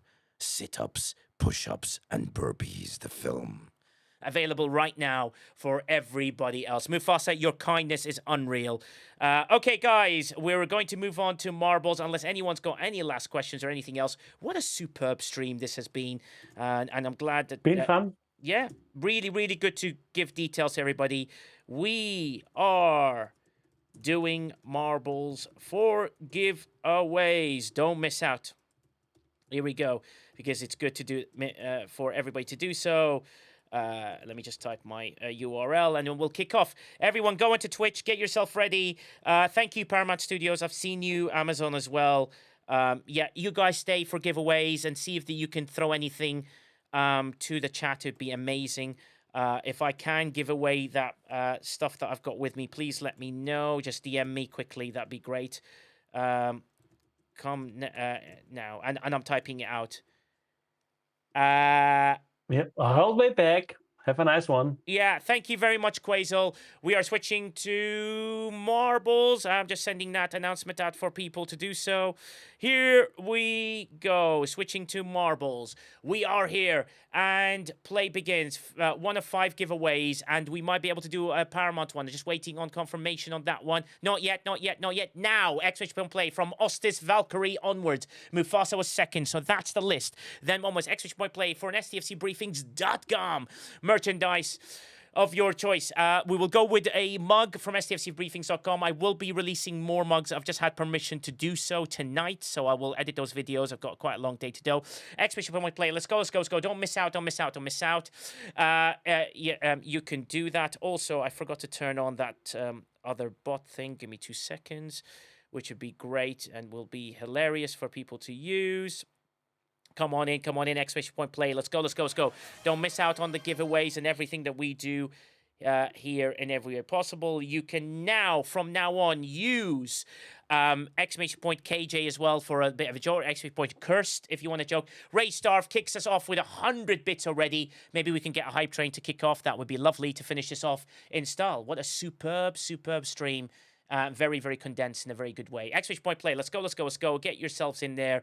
Let's go. It's coming home. It's coming home. It's coming. Football's coming home. Come on in, Jim PI. You made it in. Exclamation point play. Let's go, let's go, let's go. Make it in, people. Make it in. If you can get any of your friends, your buddies, your aunties, your uncles, your family to come on in, and we need one more follow to hit our follower goal. We're inches away. Was hoping you'd do a voice to my highlighted message. RSDJ, where is it? Guess my highlighted message got lost in the play center. Looking for it, RSDJ. Oh, right. Okay. This is for you, RSDJ, while people do the exclamation point play. When the world was in darkness and AI has taken over, one man stepped up to bring light to the human race. One sit-up at a time. This summer, Mufasa, 100 sit-ups, 100 push-ups, and 5 burpees every day in June. And the key is this. He is already 11 days behind. So he has to catch up. coming soon. There you go. That's absolutely for you, RSDJ. How about that one? Love it for that one. Sound serious. Lols. Exactly. I'm curious if there are any UK people in the US to watch FIFA matches. Oh yeah, that'd be amazing. Mad Hatter. Well, it depends if England reach the final. I might have a look. Extra point play. Let's go. 3 more people to come in. If we can get 1 more person to follow as well, that'd be amazing. Deal. Let's go. You have any more followers? We need 1 more. And prospect start. Here we go. Race number 1. Let's crack on. 8, 7, 6, 5. Oh, ads. 4, 3. Switch point play 2, 1. If you're in ads, you should be subscribing. Sorry. And here we go. We've kicked off. And the race has begun. M. Thorsten takes a huge lead. And a huge boost is by Rage Starf has caused havoc. And he's boomed a few people. Sent himself to the lead. Candid Onion is ahead, though. He's trying to work his way through and ahead in everywhere. Wickeds has gone way ahead. Wickeds has gone into the lead. He's worked his way around the corner. STFC Director just died. Captain Palmer just died. Brightosh just died as well. Worked his way through. Michelle, Atsuma, Suzy Q22, Rage Starve, and X Danger, you all died. Chance here to do so. Any bits or bobs to throw any havoc. 50 bits to cause havoc for 2. 100 bits or more to cause havoc for 10 people or more. And there's a chance to do so. Confianza's in the lead. Confianza wants to win one of those mugs again. Confianza's gone way ahead, working his way through. No one's dropped into the bottom yet. Wickets has gone ahead of this one. Everyone can do boots. Remember, 50 bits or more. Let's get the charity stuff going. Captain Chris Beck with 100 bits and opens the hype train beautifully. Here we go. And he sends everyone into a frenzy. Maktako is in the lead. He's working his way through. Boom you. Quasel just died. Evil XP just died. Green Tea just died, sadly. A death beyond death before anything you can do. Maktako is still in the lead. Maktako's got a chance here. Maktako is working his way through. Maktako is trying to do something absolutely ludicrous. Maktako just fell through the hole, sadly, which gives King Gadza the lead. Moose is still working around the roundabout. Moose is like, do I go this way? Do I go that way in the roundabout? He doesn't know what is going on. Moosey, you've lost it. Wicked and Ramscoop are battling their ways through. Ramscoop and Evil Karnik are working their way through. Evil Karnik's in the lead. Evil Karnik has stopped, staled. Ballyboom's got a chance to win here. Ballyboom wins! Oh, what the loveliest person in the world. Ballyboom is the winner. Congratulations, Ballyboom. You are the winner of STFCbriefings.com mug. Congratulations, Ballyboom. Couldn't happen to a nicer person, and I'll never forget your 100 gifted. It's one of the greatest moments I remember from this stream. MJ Hat, let's do a prediction if you have a chance. Ballyboom, you are the winner of STFCbriefings.com mug. Choose any mug you like from the store. DM me the link. I'll send you a redeem link in return as a big thank you for everything like that. So congratulations, Ballyboom, you are the winner, and we had 7 finishers here. Let's move on to race number 2 as we get going. I know I'm now K. You've got a chance to win. So here we go. Exclamation point play. Let's go. Next race, next merchandise. If we can reach a level, if we can finish a level 5 hype train, I will give away a t-shirt as well. So here we go. Let's go. Exclamation point play. Let's go. A mug to win that. Winnie Baby, you must be following. You must be following to win. So 1 more follower, and we can get Winnie Baby. And no, exclamation point play, Winnie Baby, not just play. Exclamation point play to join. So yeah, do that again, please, Winnie Baby. I'll watch it. Put your predictions in there. I'll give you guys a chance to do your predictions. It's a great way to do so. Let's go. Loads of people are joining in. Exclamation point play. Let's go. Let's keep it going. We're level 1 hype train with 3 subs to get us to finish that level up and keep us going.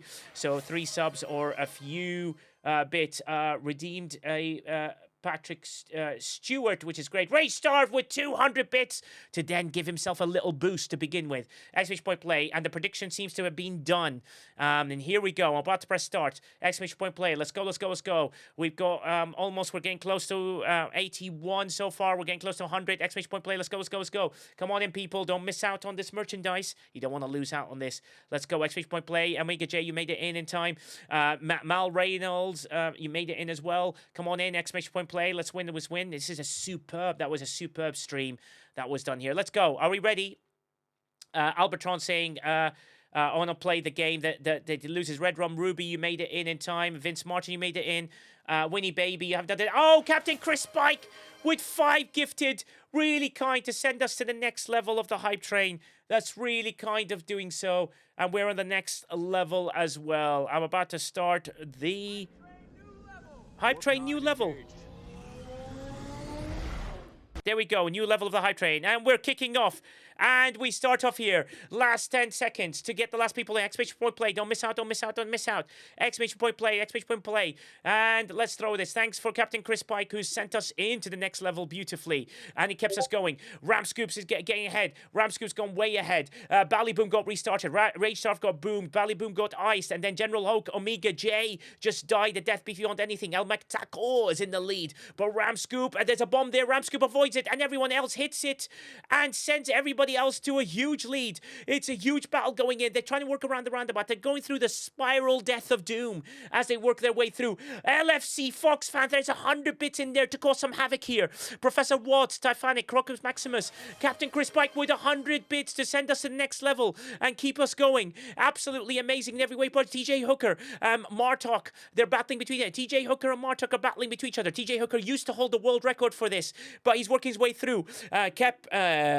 Kepier has got a chance here. Kepier's ahead of Martok. He's trying to work his way through. Remember, you can use the coins and bits. If you do race a lot in marbles, there's loads of stuff you can make your marble look good. Kepier hits the bomb thing and doesn't fall. Is he going to fall through? No, he avoids it. Kepier is still in the lead. He's got a chance here. And 100 bits by Chris Pike is trying to send everybody to a frenzy. TJ Hooker just died. However, Smelly Beardy's got a chance here. Look at Smelly Beardy from afar. Kepier, you just died. Smelly Beardy is on the lead on his own. Smelly Beardy's going, okay, I've got a chance here to win. Smelly Beardy, Maflat, Ballyboom are working their way in there, but Smelly Beardy's still ahead. He's working very slowly down this.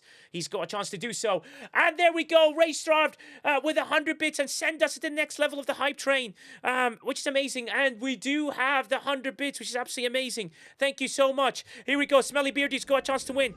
Hype train new level, but it's covering the loss. Are we going to watch Smelly Beardy at the end of it win? Smelly Beardy is the winner. Thank you very much, Smelly Beardy. Congratulations on that win. I'll move that thing out of the way. Congratulations, Smelly Beardy. Mufasa is second. See, Mufasa? Now you can't say that you die in everyone. And we have over 10 finishers, MJ Hat. What does that mean? Someone's won massive, haven't they? Someone's won huge in some way possible. That's going to be absolutely mad in so 2% of people voted in that for 10. It's a 65%, like 1 to 65 payout. So congratulations to drum roll, please. Yeah. Go. And the answer is, come on, tell me. It's being slow. Candid Onion and Rage Starved. Wow. That's a lot of points, guys. That's a lot of points. Okay, but we continue with this and we see how it goes. Exclamation point play for number 3 out of 5. Let's go. Exclamation point play. Chance to get yourself in there. Hype train's at level 3 and get in there. Exclamation point play. Get in there. 5 subs to finish the next level of the hype train. Get us to the next thing. Exclamation point play to win a mug from STFCbriefings.com. So that is the winner from the last one. Congratulations. Don't forget to find me on Discord, DM me, you want a mug, I'll choose one you'd like that. Carly Fueler, exclamation point play, not just play, exclamation point play, please. Not just play, exclamation point play into the chat to join. That'd be amazing. So don't miss out on that one. You must be following the channel to win.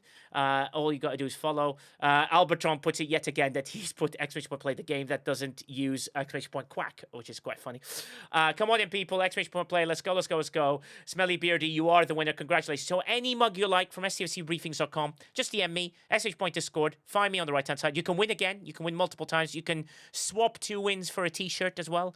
So don't give up on not being able to join. That'll be amazing. Come and join the Discord, buddy, and find me the right-hand side and do that, which is, it's pinned at the top of the chat on Twitch for you. Exclamation point play. Let's go. Last few people to come in. Let's keep it going in every way possible.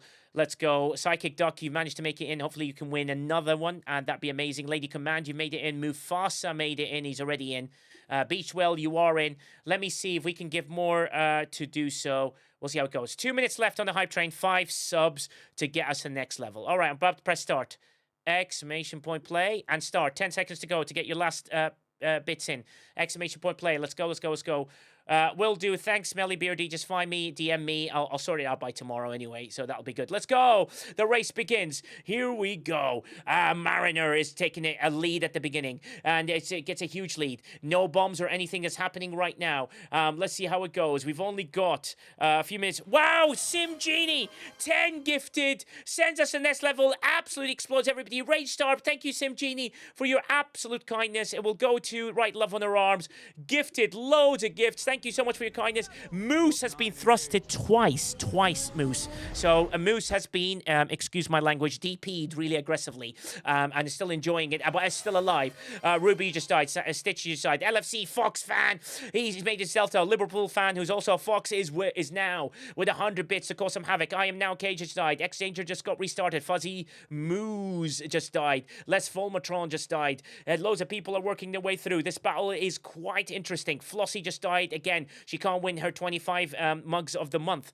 Moose, more. He's working his way through. Look at this battle getting in there. And it's a huge congestion going on. MJ Hat is trying to lead this congestion by getting ahead. Confianza, you just died. And then Omega J with 70 and E. Oh my God, how did that happen? E, 1-1, E, 1-1, E, 1-1, E. You won.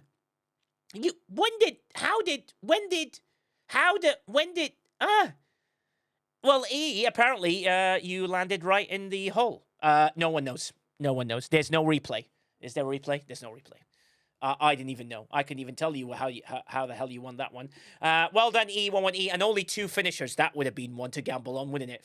Oh my God, that'd be one to gamble on. E, 1-1, E, 1-1, E. You won a mug from STFCbriefing.com. You missed. He won a while ago. Who won a while ago? Funky Marble, E. Yeah, exactly. E has got some great marbles. She plays on loads of great teams. She follows Paulina, who we love, to do that. Right, number 4. Out of 5. Number 4. Let's go. Exclamation point play. Let's go. E, 1-1, E, 1-1, E, 1-1, E. You know what to do. Just DM me. I'm still looking for one more follower. If someone can convince one more person to follow the channel, and we will hit our follower goal for today. And also, we'll hit the goal when I've got some people watching. Paul, Laura, please give me the time. We're almost there. One more follower. If someone can convince someone to come and join this and follow, we'll make it. One more follower to let us hit the number, and then Paramount will release more goodies for us to give away. Be amazing. Exclamation point play. Let's go. If someone convinces a friend, a buddy, an uncle, a sister, no bottom. Ghost Peppers made it in as well. Exclamation point play. You don't moo. Exclamation play, but don't moo. Okay, that's interesting. That's amazing. 7 of Daisy has followed, and Crow 1956 has followed, and sends us over the top into the record-breaking number. And I can finally say that I am the number 40th most followed person in STFC. So there we go. We made it to top 40. Howdy all. Just landed in Orlando. Someone's a big time. Hey, by the way, guys, I landed in Orlando. I'll cut you all or whatever that Ghost Pepper say. Exclamation point play, I think. Exclamation point play. Let's go. About to press the button. We've got way more people doing it. Thank you for the people that followed. You've got a chance to get in there.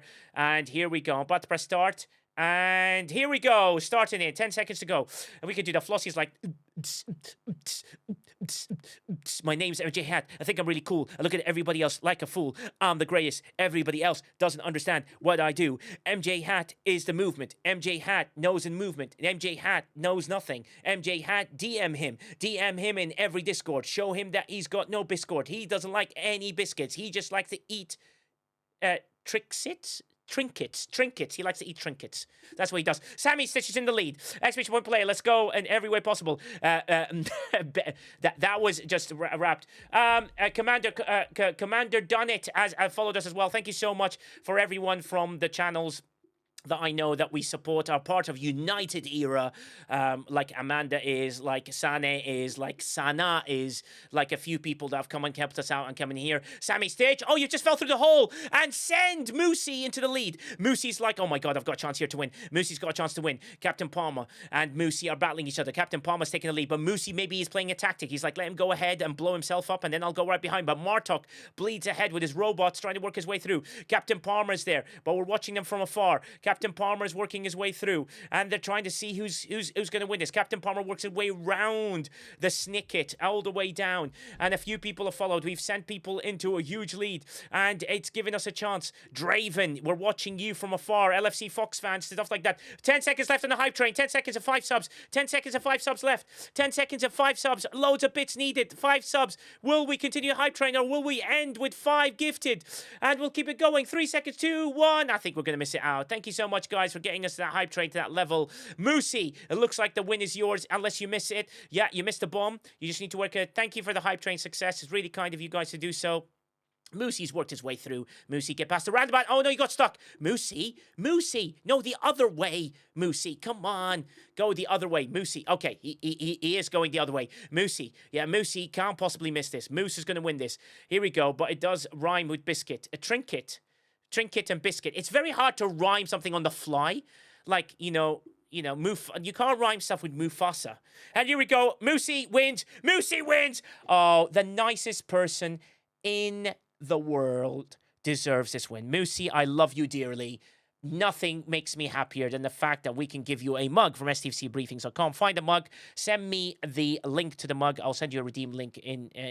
I am now, second, so damn close. You still got one more chance, though, so don't give up. Yes, one more race. Moosey, you know what to do. DM me, buddy. The link of the thing that any mug you like from stfcbriefings.com. I will send you a redeem link in return by tomorrow latest. So come on up, people. Let's go. Well done, Moosey. Great win. Mufasa finished last as always. It's exactly like watching him doing sit-ups. And one more race. Biscuits. Here we go. XH point play. Let's go. I'll think of a better rap for MJ Hat. It's just everything. Here we go. Be better, Nigel. Shaggy. Be better. Shaggy Triple, welcome, first time chatter. You're coming in. You just got to follow to win. XH point play. Everyone, get your emojis in. Cottontail, who's the king of everything. Posture check. Oh yeah, sorry, posture check. Yeah. Oh, ooh, ah, ooh, ooh, ooh, oh God. Oh, sit up. 1, 2, 3, 4. Mufasa 5. Mufasa 6. Mufasa 7, 8, 9. 10, oh my. 11. Exactly. Mufasa still can't do it. He can't even touch the floor. He should be able to touch the floor. Butterfly sit-ups are designed to be better. Exclamation point play. Don't miss out. Chance to win. Exclamation play. Vince Martin, you made it in. Last few people to make it in. Let's go. Come on in, people. Come on in. Afostus, you made it in. Any last people before I press the button? This is the last one we're giving away from exclamation point play. Let's go. Don't miss out. Commander, don't try. You made it in time to put your exclamation point play. Thank you for following the channel. Very kind of you to do so. And Shaggy Triple, thank you for joining in. As I went to Gather 7 of Daisy. I've seen you a while, so congratulations on joining in. Crow 1956 as well. Thank you for following us and joining in. We're working our way through. The microscape is in there if people stretch. Exclamation point play. Let's all do our... I can't wait for Mufasa to do these 100 sit-ups, 100 push-ups every single day, and the 5 burpees. Does Mufasa know what a burpee is? If Mufasa can do 1 burpee, I'll be impressed. If he can do 2, it'll be easy. Burpees are not hard, Mufasa. You just do a push-up, jump up, hands up in the air, down. Just got to do 5. 5, Mufasa, 5. So anytime Mufasa, get it done. Here we go. Exclamation point play. Last Fat Unicorn, you made it in to make it in. Here we go. We started in. Chance to win a mug. The race has begun. The bell has rung. We'll see how it goes. And the race is going. Here we go. The last bit of people. Remember, 50 bits or more for 2 people. 100 bits or more for 10 people to cause some havoc. And the race begins. Les Fulmatron takes a huge lead. Him and Ghost Pepper are working their way through. John Drell and then Ghost Pepper just fell through the hole. It's the only hole she's ever managed to get through. Worked her way through. Kepler's got a chance here. Hey, yo, RSDJ, you just made the list. Yeah, exactly. You made the list in every way possible. Mufasa has a dream. Matt Flat, you just died. E11E, 11E, 11E just died. August Valkyrie, Atsuma, Darksmith, Murphy, and Kevin made it through. J Babes, and you just died as well as watching Kelper die at the same time. John Drell's in the lead. General Hulk and Dundesh. Oh my god, Dundesh can't win again, can he? And then Dundesh died. Oh, poor Dundesh. Oh, te quiera ducte moteño that you make daidinho in every way possible. John Drell's in the lead. He's gone way ahead of everybody. Susie Q just dropped into the bottom. Susie Q, look. Susie Q's over there. I just saw her drop in the model. She's doing an E11E, 11E tactic. E11E, 11E tactic. Susie deserves this. She's a wonderful, most generous person we've ever had. Susie, you're definitely going to win this. Susie, you need to go through the hoop, not above it. You don't jump over it. Susie! Oh my God, you're so close. That's unbelievable. Susie missed it in every way possible. But here's a battle between Beach Whale, Fat Unicorn, Lady Patu, Crazy, Peace in a Simulation, all battling each other's in there. Michelle is in there. There's a few people in there. Crazy. So close, Benzoid. Absolutely unbelievable. Oh, well, I know, Susie. That was like, I'm... Beans. You will punch Corey straight in the groin. You're going to punch him in the groin? Why do you want to punch people in the groin? Lady Patu's in the lead, though. Lady Patu looked like she's working her way through. I can see Lady Patu secretly doing this. She goes past the roundabout, but that roundabout has stalled her a little bit. She worked his way through. Crazy's like, oh my God, Crazy's going to take his second win of his career. Lady Patu and Crazy got a chance here. Who's going to win this? Lady Patu wins. Crazy second. Lady Patu, one of the loveliest people in the world, gets the win that she deserves in every way. That is unbelievable kindness. Unbelievable brilliance in every way possible. This is absolutely superb. What a stream. What a lot of fantastic data that we managed to send people on. What brilliant things that we are seeing. And then we will be raiding out and giving someone a little bit of love in every way possible. And that'll be amazing. So, shall we go to a Star Trek person, or shall we go to a Star Trek Fleet Command person? Anyone in the audience would like to do that? Lady Patu, you're well deserved. Any advice or where you want us to go? Anyone?